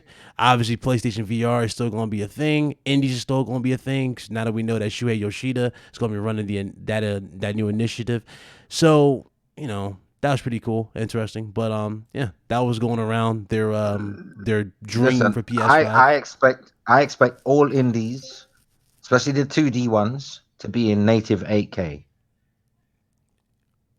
All That indies. could be. Oh, you it's said capable indies of it. going 8K? Yes, you said. I'm Yeah, sorry. yeah. There's enough juice under the hood to do. Yeah, a I pixelated- was hearing. I was like, wait, did he say first pro? What'd you say? a dungeon crawler, a shovel knight, something like that. That could be an 8K natively. Easy. Another And journey. that's Yeah, 60. another What journey. about this though, guys? Resogun. What about this? You got to realize. What about with the checkerboard techniques that they've been using this generation? 4K has become obtainable for the PS4 Pro and the Xbox One X. With 4 to 5 to 6 times more powerful CPU, with 4 to 5 times more GPU. I know it seems right because we're looking at PC versus console. We're looking at it a little bit differently. But Which is dumb. all new architecture, right? And this is a closed environment. If they did a checkerboard technique on some of these games, I mean, the compression has gotten a lot better. The technology has gotten a lot better compared to what they did in 2013, compared to what they're doing now. So I just can't say flat out that they couldn't have some games running at 8K 30 frames a second. I don't know. Oh, I'm not 60. saying AK60 indie titles. Shovel Knight, easy. maybe, 2D yeah, titles, easy. yeah. Easy. The memory's there. The storage drive speed is there. The CPU would definitely be there. The GPU would definitely be there. You could get a game like what's that game? Hawaii Showdown. What's that game? It's a sequel to another game. That top-down sort of GTA style. Oh, Hotline Miami. Hotline, yeah. That could easily be 8K60. Easy. Like KFC. Yeah. No, you're right. I don't think obviously 8K is not going to be their focus. But we should expect. Well, I hear their marketing. We should expect 4K. Well, according to IGN, it is their focus because Sony got to be marketing the PS5 as an 8K compatible system. Well, that's because they have an 8K. And TV so is Microsoft. Well, Microsoft is going to have to keep up, right? No, I mean they can't let Sony. The way they promoted dynamic 4K with the Pro. Yeah. They're gonna promote dynamic 8K with PS5. That's what IGN's saying. That makes sense. Yeah, I would because like J-Dub just said, they make 8K TVs, so I would be promoting the hell out of that too. People's expectations need to be firmly put in check. They need to be slapped with a wet sock because if you're expecting 4K 60, native 4K 60 with these intricate, highly sophisticated next-gen engines, where you need to upgrade to the higher spec PC because the likely scenario will be is you'll get dynamic 4K at 60 frames per second, where it will drop where it needs to. Okay, in terms of resolution, maybe even down to 1200p. Maybe you don't know what these engines, that next gen engines, are gonna. Look at them now. I mean, Death Stranding is at the end of this generation. Now think about what you're gonna get in the middle of the next generation. We're gonna get Gears. I mean, didn't they say that? Didn't Zaddy say that Gears had next gen techniques on it? Well, I feel like if you want 4K native, you're gonna be playing at 30 on the PS5 and the Scarlet. If you want 60, you're gonna have to accept a dynamic 4K. Yeah, that's fine for me. Okay. Or checkerboard, that's fine. Shout out to Matt. You sent me this link. I forgot all about this. Appreciate it. I forgot about this. Corey Barlog was teasing a new IP on Twitter. It said "in transmission" and something like that. And a lot of people what else was it? Two there. But it was interesting cryptic tweet he put out there saying "in transmission" for whatever game this is. Do you think it's a game or? I have no clue. It's something. It might be some space thing. That's cryptic. That's for sure. But I don't think it might. I don't think it'll be a new game. Yeah, there was another thing going on too, though. For Sony, where they put out a tweet for was it for Halloween? Where they were talking about some games that are coming, and a lot of people were speculating like Twisted Metal, Metal Gear. Yeah, Metal Gear Solid Revival maybe. There was a saying in there from Blue. About Legends of Dragoon. Mm-hmm. That's it. Well, some people go on. Sorry. No, I was like, it could be anything because there were several games that you mentioned. But you go ahead there, Foxy. Well, some people have argued, we know they're working on a God of War sequel, so it can't be like a totally different genre of a game. But hold on, people think that this studio is some small little studio. Like this studio is huge. They're not just a development studio. They're also a support studio for other big studios. So it's like there's a reason why. Look at Guerrilla Games. Herman Holtz is no longer heading up Guerrilla Games, right? Obviously, because we know he's the president of Worldwide Studios now. But guess what? They've had to hire 3 new, or not hire, but upgrade 3 new people to a position overseeing Guerrilla Games. Do you know why? Why have they gone from 1 to 3? I'll tell you why. Because Guerrilla Games has grown exponentially. They're probably 2 very large teams now, and those 3 people are going to oversee those 2 large teams. You're going to have one person specifically with one team, one with the other, and the third person is going to be like a go-between of both. Do you understand what I'm saying? So it's perfectly feasible that Sony Santa Monica could be working on a sci-fi game as well as God of War sequel. Like, it doesn't have to just be one game. Well, yeah, it could be. Yeah, I'm excited about it. Bring it on. All right. I mean, it could also mean, we don't know, like he can be getting a promotion to something else, maybe a step up in PlayStation, because him and Yoshida were very close. If you watch Twitter and stuff, so it might be something like that. Okay. Yeah.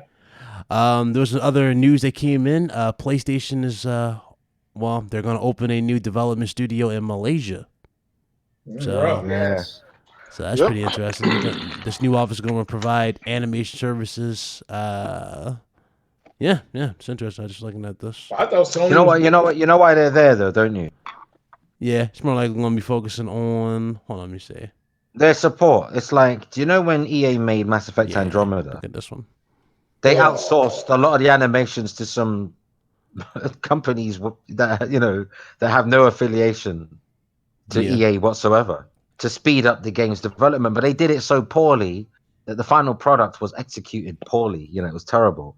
They had to patch it and patch it and patch it. The animations were off, the facial expressions were off. Do you remember? Mm-hmm. But I feel like Sony's doing this though. Instead of outsourcing to a studio that they don't own, they're making sure they got control over the quality, which is why they're opening it themselves rather than just outsourcing like EA did.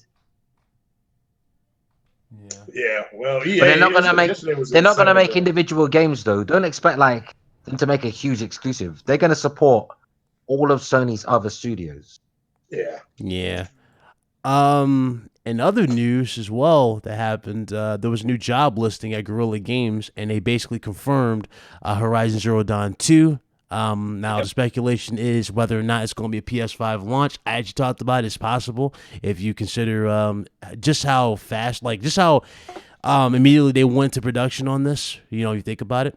Also, the job listing was all about the vegetation of the world. So they're actually going to be focusing on making basically the world, the plants, actually react organically to you. And you guys already know stealth is a big thing in Horizon Zero Dawn, sneaking up on the creatures and doing stealth blows. So they're focusing on that aspect, which is going to be interesting. What if it's a Killzone game? Killzone had plenty of vegetation in it too. Yeah, Killzone was more. That's another team, though, isn't it? They've got they got the Rainbow Siege director working with them on the Killzone Online. Oh, okay. Yeah, no, I'm excited for. If it's another Aloy game, I'm excited for it. So yeah, let's get it done. If that's what it is. So, but this is the first generation I've seen where people actually talk about people leaving positions, going other places, and job openings. So to me, it's humorous. This is a very exciting time. I know it feels like it's like a volcanic eruption from where we're sitting because all the movement, all the shakeups that are going on, not just at Sony but at Microsoft and other companies. A lot of people have gone. Reggie Fils-Aimé. There's tons of people you can name. Loads of people. Albert Pinello, Mike Ybarra. Loads of people have gone. Andrew House. But it's an exciting time because from the old gives birth to the new, and the new is an undiscovered landscape, and that's what intrigues me. I'm not interested in what I already know. I'm things and see new things. What I know is what I know. I can never be gone. That will always be in my memory until the day I die. But show me some new shit. Well, you're gonna get your Killzone. You're gonna like it, sir.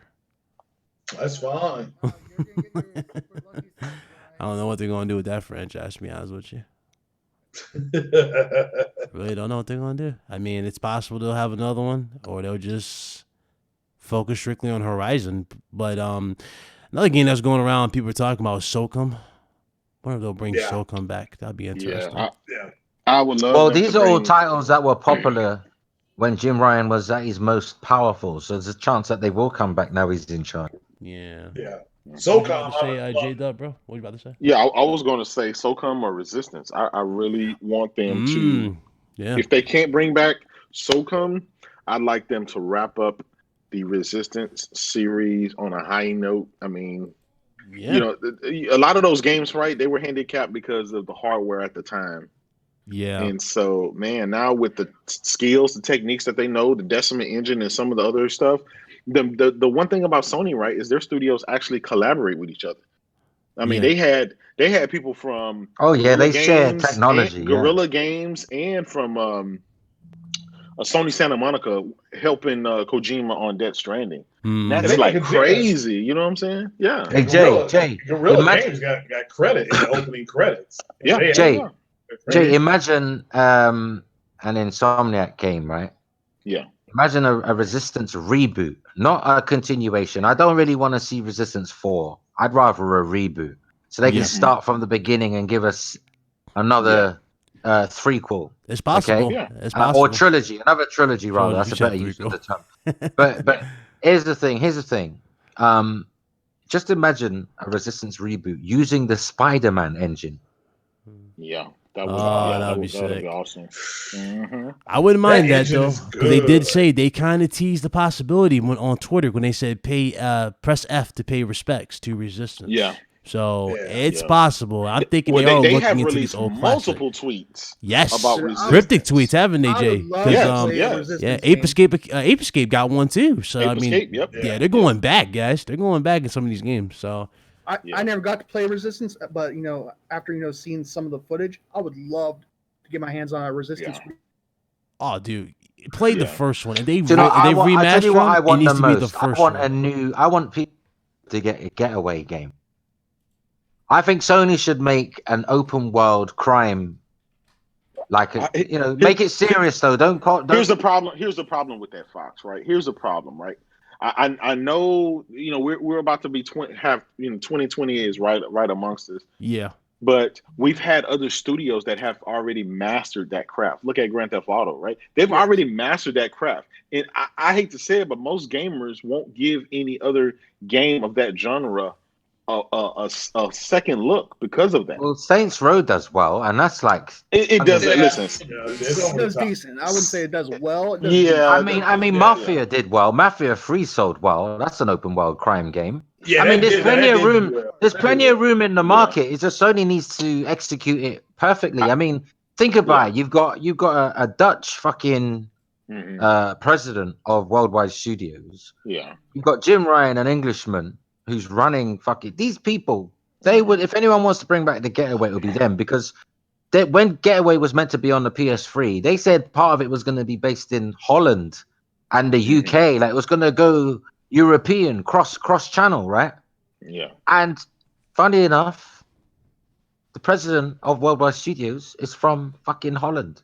Do you know what I'm saying? Yeah. And the Cockney side of it, Jim Ryan. So there's a possibility they could bring it back, but they'd have to execute it properly. I mean, to say they wouldn't buy it, I mean, you could say that about Horizon Zero Dawn. How many how many third-person open world games had we played before Horizon Zero Dawn came out? Imagine that Sony said, "Oh no, it's been mastered. Forget it." We wouldn't even have a Horizon Zero Dawn. Yeah. Yeah. That's true. And we got another banger get ready to drop too. Star Wars: The Fallen Order. Yeah, Yes. That's gonna be sick. Can't wait for that. I'm ready for that. The I gameplay hope looks right. amazing. That's right. That's on that Unreal Engine. Thank goodness they That's got away awesome. from Frostbite. And So, bring yeah. Motorstorm back, man. Motorstorm. Reboot Motorstorm. The first one. Tech demo, yeah. Needs a demo, yeah. I want the first one. Like Get rid of the mud. remember the trailer? Remember the Yeah. fake trailer they showed? Yeah, dudes doing They should flips I and all want the that. PS5 to look like that fake trailer for PS3. You know, I That's how don't the want though. Motorstorm reboot should look. I don't want just that mud fake mechanic. CGI trailer. Oh, I love that mud mechanic. I hated loved, that. You know It was what, bro? annoying. I Got on the spent screen. hundreds of hours online playing with the same group of people, damn near every night on PS3 when online was free. Those good old days. Oh, I hated that part of the game. It was dope. It was around the time that Craig I think it was not quite 1978, but you know. Mhm. Oh God. Craig is like Atari old. When Craig was gaming, they were making games out of warps. Yeah, man. I mean, like I said, I played Pong. It was horrible. It was cool. At The the first time. consoles were made out of a wardrobe, wooden fucking veneer finish, knobs instead of dials and knobs instead of buttons. Oh boy. Sounds like Ryan's getting tired. To get nah, I don't know about it, but to get to the to get to another topic, obviously PS5 talk for you guys a little bit here. I got one topic for you. This was a comment from a developer. They stated that PS5 is literally the easiest they ever had to code for a game. Period. Like it is the easiest console they can code for games. That's awesome. You guys You remember know why what that is? PS4? That's because of power. You remember how PS4 was when they talked about accessibility? It's the most accessible console. Well, that they means stepped it's up. got plenty of RAM and Yeah. plenty of power Got because plenty. if they can get things running quickly, that means it's got the power and the RAM allocation and bandwidth to do it. Because it's the same architecture as the PS4.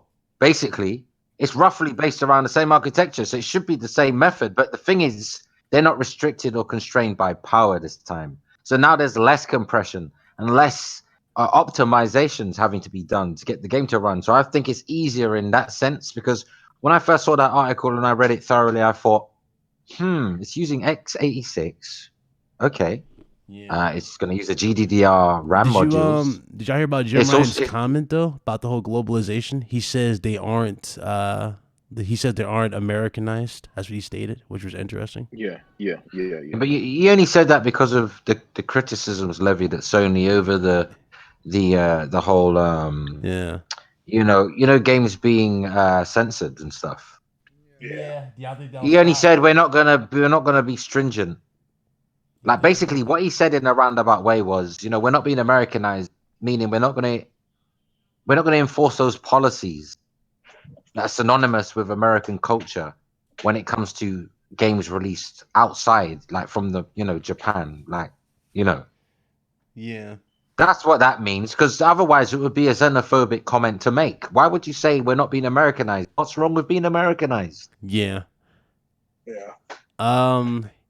He made another good comment or interesting comment. I don't know if you guys can consider this him flexing, but obviously you already know with Stadia, the whole situation with Stadia. Hold on, let me bring it up. So basically he stated they basically feel that they're in a good position against the market for Stadia. You know what I'm saying? And the reason why they believe they're in a good position is because of their brand, basically their games and the community and their brand in general. Yeah, the reputation basically. And they have a better, stronger reputation against Stadia. Now, obviously, Stadia has a lot to prove when it comes to everything. I don't know if Jay tested it out. Did you test it out yet? Did you get a chance to test yours? Jay? No. He's playing Death Stranding, man. Yeah, he's probably. Oh no! I'm not. Yeah, but I know you. Obviously, they got a lot they got to prove with Stadia. Are you going to test it? I know what he did. He went to the window to see if the consoles are. Listen, I'll tell you this, man. I can't wait for Stadia to come. Oh, mine should be here next week, only because the excitement comes from we just don't know. And if Xbox, if Microsoft is trying with this xCloud shit and Sony is gonna, double down on their PS Now, why not have a third party in there, third person in there? Right now, I mean, I don't know, man. I'm looking for Google Stadia. I'm looking for Google Stadia to be my Xbox Scarlet replacement. No way. No way.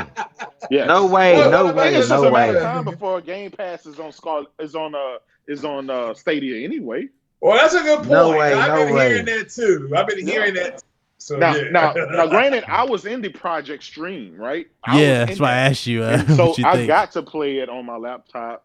I got to play it. It was great by me. Didn't have any lag. Didn't have any issues. Now I understand it's because millions and millions of people weren't on it at that time. But we shall see. The worst thing that can come from this, right, is I lost $130 for the. Are you a founder? Right? Are you a founder? Yes, I'm a founder. Shoot that man. The moment they announced it was the moment I put my order in. There you go. Shoot that man. Here's the thing. Listen, I'm gonna predict this. Now I may be wrong, and I'll tell you I'm wrong every day of the week.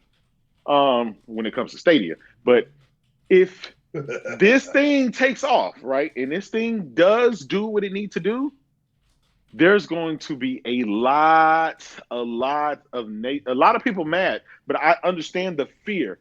The fear that this thing does turn out to be successful, and it really is good, and the latency is really managed, and you really can play multiplayer games in 4K 60 surround sound, streaming on your phone or your computer or your TV, and you can take it anywhere with you. I think the potential for that, right? I think that's when we say the future is here.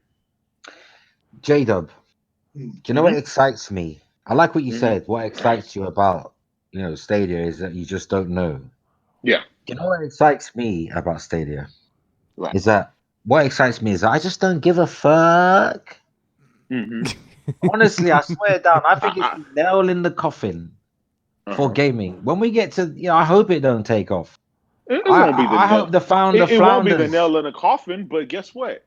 I hope the founder flounders. It's going to take ownership and control away from the consumer, man. Listen, Fox. This used to be me, and tell me if I sound familiar. No, I don't want a game that requires me to be online all the time. No, I don't want. Can you guys hear me now? Yeah, we hear. Okay.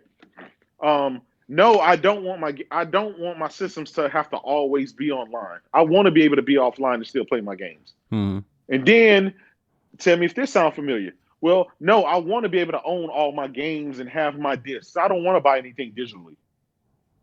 And then, we're probably all guilty of all of this stuff, right? But now most of us buy our games digitally. And we have been, over the last decade, we've been a bunch of naysayers. No, we don't like that. No, we don't like this. And we turn around in 2019 and we embrace it mostly, right? We embrace it. Most of us are digital now. Most of us have internet every single day of the week, so it doesn't matter if they require us to be online now. But we didn't have that foresight back in 2013, and that's why Microsoft got knocked for it, because back in 2013, we didn't think that we were there, and we were scared and we were fearful. But now it's going on 2020. We can't still keep seeing the same thing and trying to be scared of what's inevitable. If the thing works, it's going to be inevitable that Microsoft is going to get its xCloud to work. It's inevitable that PS9 is eventually going to grow past 1 million subs and move forward. Or disconnect? I don't see him in here. I hear him. Is he in here? Oh, now he's back. Okay, he dipped out. Okay, you can continue. My bad. Yeah. He disappeared. So I got thrown out, man. I got ejected from the club. What the hell? Oh, so weird. that fear. Yeah, It's all that Stadia. It's all that Stadia bullshit. Got me thrown out. Yeah, J-Dub, but I'm with you on this one. I sense a lot of fear and anxiety. It's not going to replace anything. It's just kind of there, and it'll be fine, everybody. It will be fine. But think about it. What can be fine about never owning your games? No, think about this, though, right? If you're a PC only, a lot of these people have waited a whole year to play Red Dead 2. Yeah. Right. And they finally got Red Dead 2. Trash. Had updates. The thing, people had $1,300 video cards. Yeah. And it still ran 4K sub 60. And it was still janky, still having issues. But think what Google Stadia is trying to sell you. No updates, no patches, instant on, instant gaming, no load times, no wait, no nothing. Just instant. You're a CEO, aren't you? In real life, I am. Yeah, that's why you're speaking like that. Give me a huge I'm in your corner. But when my truck died, so did my Stadia dream. With that said, my Stadia Dark dream Link, is reborn. Dark He's a suit and tie Link, man. He's a suit and tie man. He'll sell you anything. Yeah.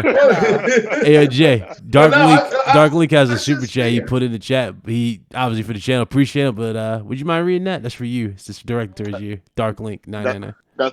That's for me? Yeah, that super chat he put in the chat. Oh man, directed towards you. I'm actually on my phone right now. Oh, okay. I'll read it. Find out a super chat from Dark I'm just Link. I'm just old school, man. Yeah. I it's not that I'm afraid of change. I just like holding on to my shit. I like to own my shit, man. I kind of get a kick. Go ahead and read that. You know, Yeah. I kind I know, I'm of trying to enjoy like putting the disc in the drive. I'll read it. I got it. I got Yeah, I it. think I'm about to read it right now for you. This is from Dark Link. $5 super chat. Appreciate it. He said, "We the Pony Nation do not have the same views as our brother J Dub on Stadia. That man is on his own. What's up, fam in chat? What's up, Dark? Well, I mean, look, the fact is that game that Ryan was streaming earlier, Assassin's Creed. If you have enough bandwidth, that thing will be 4K at 60 frames a second with HDR. Listen, the Destiny, right? The game Destiny 2 will be there. Oh. A multiplayer game. Get on there with your friends, 4K, 60 frames, HDR, surround sound, all that stuff. Yeah. So, but did you know you need about 40? You need about 40 megabytes per second just to get 4K. The recommendation is 35 megs up and down. So call it 40. You need a stable 40 then. Yes. Now here's the thing. You need a stable 40 because it's gonna drop. Fox, here's the thing. I have a gig. Most everybody I know. Yeah, but you're like, you know what? But you are a prince among men. What about us paupers? Listen, Fox, I hate to say it, but gaming is a selfish hobby, my brother. Yep. All that matters is me, myself, and I. Now I get my it. God. There is. Listen, you know what? J-Dub in Africa that has only. Nah, J-Dub, you're not like that. J-Dub, you sent me a Switch, remember? I did, my brother. And I didn't ask for it, and you just offered it from the kindness of your heart. So you're not that selfish. Listen, listen, but no, what the I'm hobby, saying, right, the hobby is selfish, not the people. I can't knock the potential future or be fearful of what someone else internet what their capability is, because you know what the future is? The future is getting off your ass from the sofa, putting the disc in the drive, and then going back to that sofa and playing the game. Right? Here's the thing. If you don't have proper internet, if you don't have 40 megs, right? We have a system for you. We have a resolution. Oh God, here we go. It's called 1080p gaming. He gonna pull. He sound like Don Matrick. He pulled a Don Matrick live with the chat. I'm done. Yo, press F for respect. That's all I gotta say. Look. You can see the interview now. You can Mr. Dub. What about people who don't have high internet bandwidth? Well, we got a product for you. Come on, Jay. It's called 640p. Yeah, 1080p. Oh God, 720p.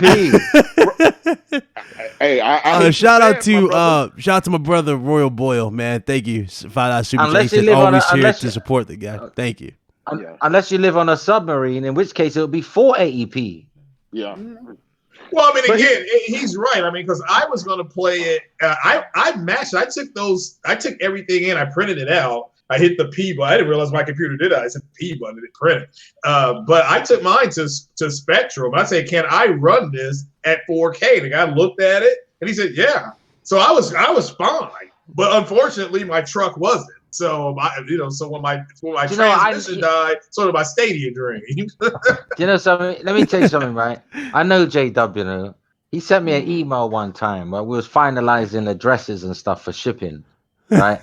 And when I saw his email, he sent it from his work, which gave me his address, everything. I was gonna just, fucking send like a SWAT team around there, but then I had to change of heart because this guy is sending me a console though. Don't do it. So I didn't. I'm only joking.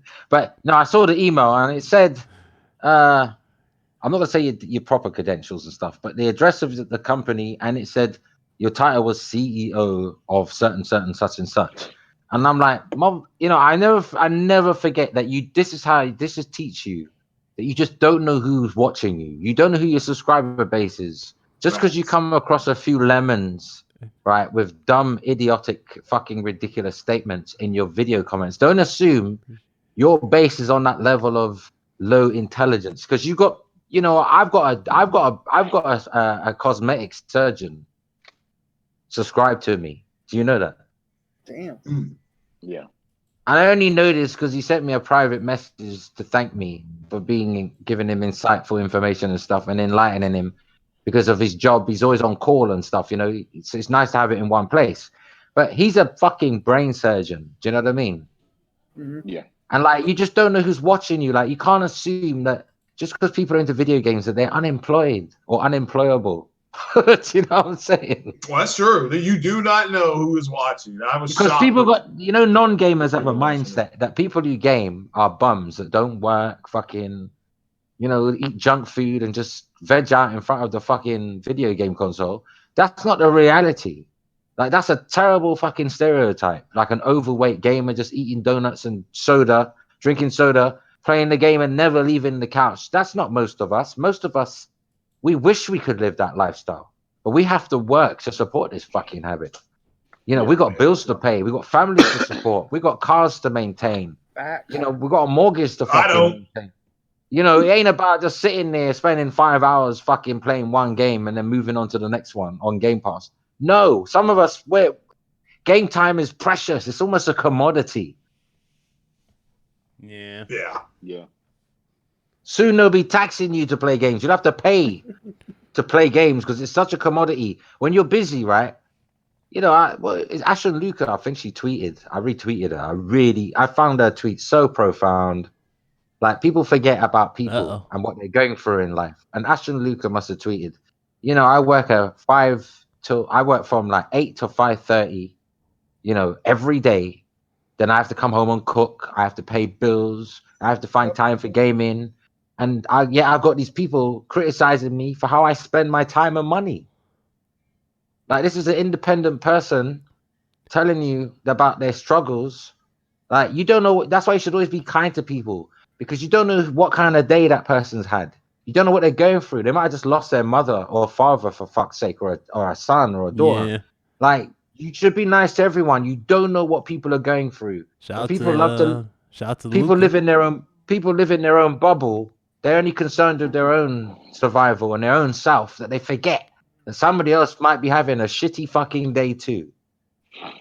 Right. Yeah, but it's still it's a selfish hobby. I'm still wanting the Stadia. I mean, they're talking about I can still get one. They're holding, I've got a slight chance I might be able to pull it off. But you should do it there, Craig, for the community.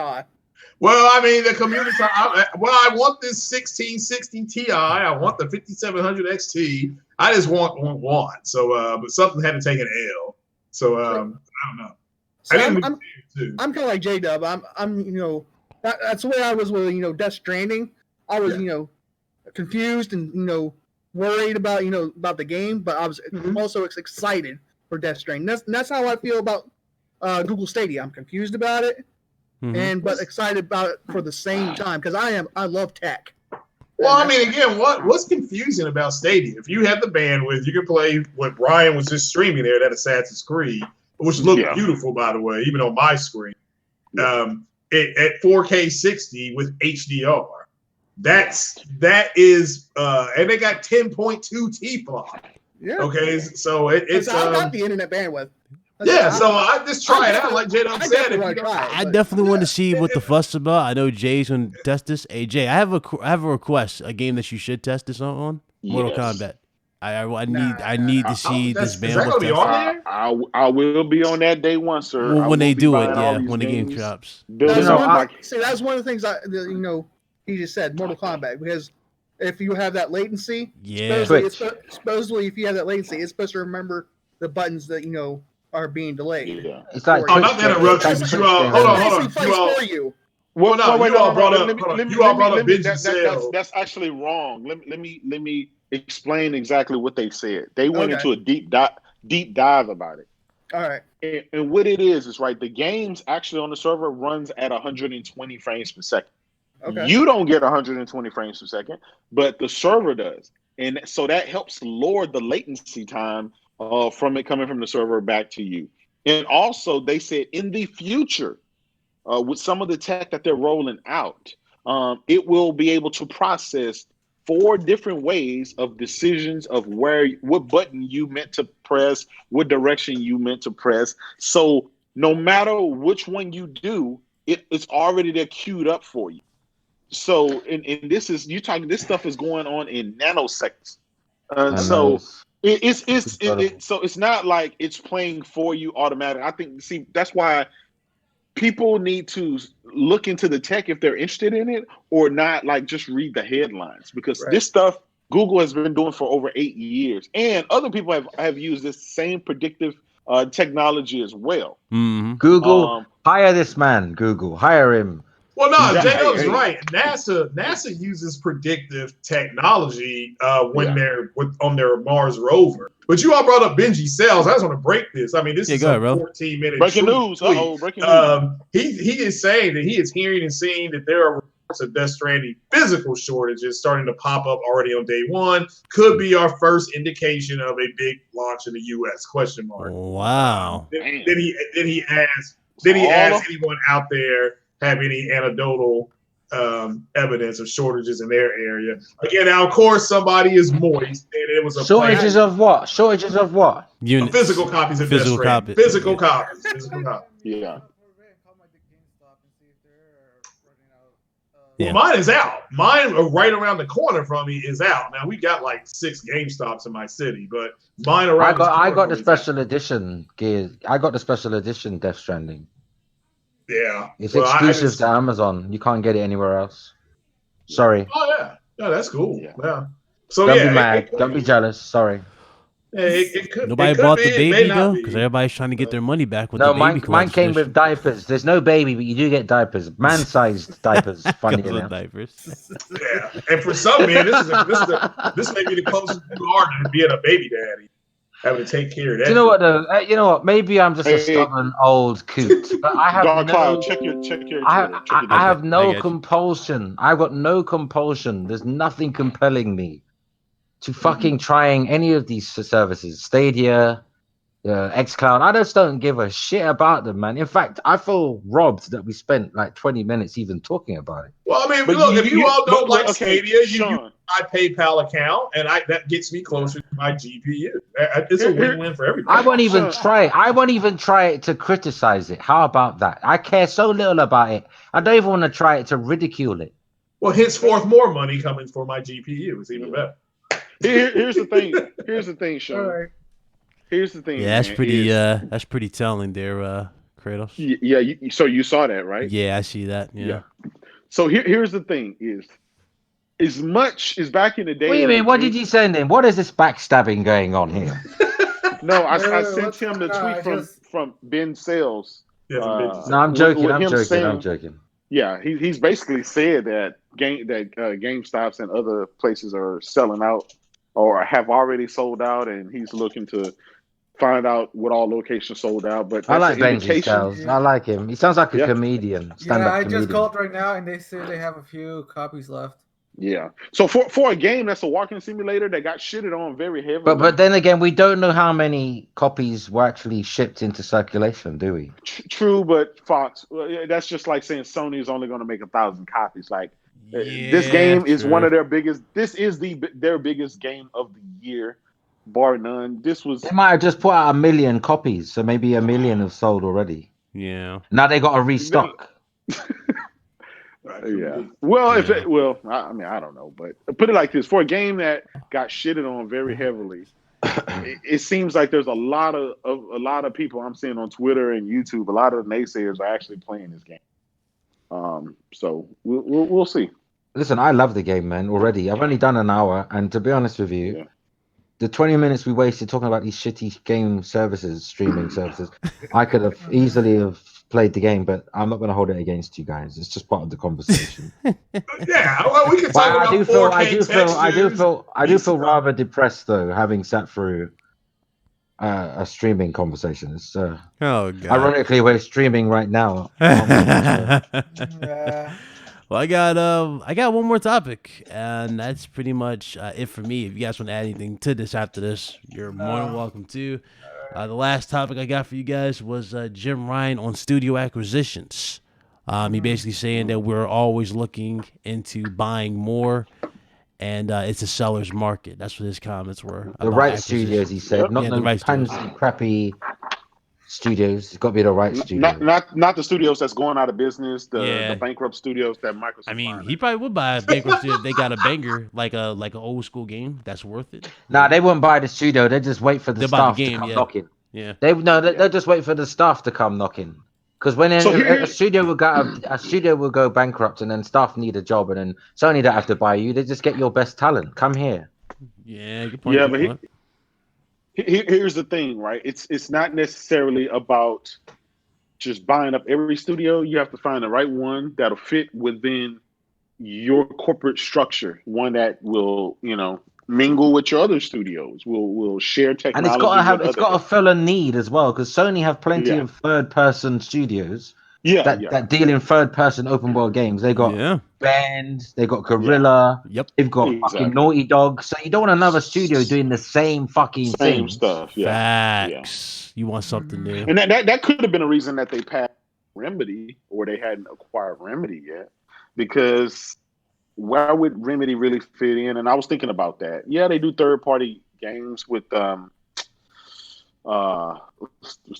Wake, but at the end of the day, Sony could do that. I mean, they could give it to one of their other studios to do the same thing. That's where that company shines. It shines on its third person. But do you know what's funny about that, Jake? Do you know what's funny about what you just said? Mm-hmm. I hear a lot of salty, let's say, non-PlayStation gamers accusing, oh, that's all Sony make though, is like these third-person games where they're all the same, and it's just a movie, cutscenes and third world running around from here to there. That's all it is. That's all they do. Sony are one-trick pony, blah blah blah blah. But these people forget that these games are selling like tens of millions of copies. Like, that's what people want. That's over what people 1 want, billion though. games this generation alone. Yeah, but that's what people want. Wow. Sony know what their audience wants. That's why they're giving it to them. Here's another interesting fact about it. We don't mind seeing our character in different scenarios, in different genres, like horror or like Horizon Zero Dawn, like apocalyptic, like futuristic, prehistoric, whatever. Do you know what I mean? Yeah. Here's another interesting fact about Death Stranding. The soundtrack is number 4 on iTunes. Shout out to Twisted Sid. That song Bones is good. Yeah, but, shout out to Twisted Son. Well, that's a $2 super chat though. Don't forget to say that part. I did. You cut me. Oh, I didn't hear. Sorry, I'm just trying. You gonna give me some airtime, Foxy? Getting tired of it, man. I'm just protecting the guy's interest. You gonna give me some airtime, man. But that's what's going on with Death Stranding, though. It's a lot. That's crazy. It's doing a lot for a game that's a walking simulator. It's doing a lot. Yeah, it's not. Why do you say it's a walking simulator? That's what everybody calls it. I'm a FedEx delivery man. I deliver bodies from point E to point B. We say that because the haters say that, and we take whatever they say and we embrace it, we love it, and we rub it in their faces when the shit sell like hotcakes. Yeah, that's typically what we do, right, Craig? I mean, it is. I mean, they're the ones that ran the Metacritic first because they were butthurt that they weren't getting exclusive games that Sony was putting out. And Beastfire Tim Dog said about that Spider-Man game, he said, quote, if the Metacritic score is bad, it won't matter. Maybe this game won't matter to us as much, end quote. So they've been running the Metacritic. Again, they got, Zaddy, they go to an aggregate. They've got Zaddies in their mouth. How much walking do you do in a game like Resident Evil? You don't walk, you run. A lot. Shit, you're running. Yeah, you run it. You're walking or you're running. You're always walking and running. People don't have a problem. You don't walk in Resident Evil. You run. People don't have a problem with Red Dead, but they seem to have a problem with Death Stranding. And, I mean, what are you doing in Horizon Zero Dawn? What are you doing in Zelda? Aren't you walking? What's funny about Red Dead 2? I platinumed Red Dead 2. It's funny, dudes. Really? I platinumed that damn game. I want the extra mile. Not only did I beat it, I want the extra mile going through every fucking thing. I can tell you, the PC port, despite having its issues, that wasn't going to change the fact that certain aspects of that game is trash. Like that online. I'm going to say it right now with emphasis. That online is trash. Yeah. Terrible. Hey, that game died quick. Yeah. Yo, y'all notice y'all get deals every week on your PSN? Like you get messages about Red Dead 2? All right, what's trash, Ryan? What's trash? Red Dead 2's online. It's trash. I haven't even tried it. Oh, dude, you're not gonna want to try that. I don't want to pay Sony to do that. It's trash. I don't want to pay for PlayStation Plus. Yeah. Well, I'm on a free thingy right now. If all their PlayStation exclusives are on PlayStation Plus, Day one, now you do. Nah, I'm playing. That's Yeah, why that was- that's why I thank my lucky stars that Sony are campaign heavy kind of company. They love single player experiences because if Sony were all about online, I'd be fucking screwed because I don't want to pay them. Yeah. Facts. Retro Gamery said, to be honest, I want a next gen Prince of Persia game. Interesting. Yeah, that'd be great. That's Ubi. That'd be Ubisoft, right? They make Prince of Persia. Ubisoft are so fucked right now. They had to push all their games onto PS5 and Xbox Scarlet. Well, they should. They got to go back. If they're going to make a Tom Clancy game, it's got to be stealth based. It can't be this open world because that's boring, this isn't Ghost, it? yeah, well, this Wildlands Ghost Recon game, they're they all just boring, did. man. Yeah, Wildlands was a perfect way to use stealth. You're in a jungle, you're taking down a drug dealer. Okay, fair enough. You're kidnapping people, all that stuff. That's stealth-based action, and they totally screwed the pooch. They just screwed it up. They went with this open world. They did. They went with this open world Call of Duty. They're too similar. Wildlands and this latest one, they're too similar, man. Yeah. And they came out too close. I mean, there was so much more to give with Wildlands. What do they have dropping anyway aside from that? Like, what else they got? Did they even drop the Skull and Bones game yet? No. We're still waiting on that. Damn. Still waiting on that. So everything's Still Still pushing. waiting on Watch Dogs 2. Yeah, Watch Dogs. Yeah, the Watch Dogs. They're all 2020. Yeah. They're all next gen games now because they lost so much money in the games recently that they released. And damn, next year we getting what's the name too, right? Next year, Dying Light 2. So damn, it's a lot. 2020 is gonna be packed. You know what though? I'm gonna be so fucking stush. And stush in the UK term means I'm gonna be so like Yeah, it's gonna be crazy. stuck up about the games I buy for PS5. I'm only buying. I'm gonna be more selective with my games. Each generation, I filter my tastes more and more, so I'm not wasting time and money on crap. So with PS5, only the creme de la creme.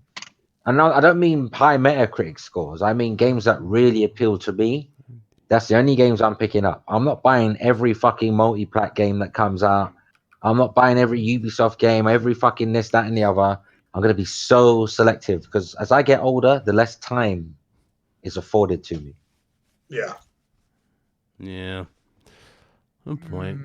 Speaking of time, it's 10 after 7.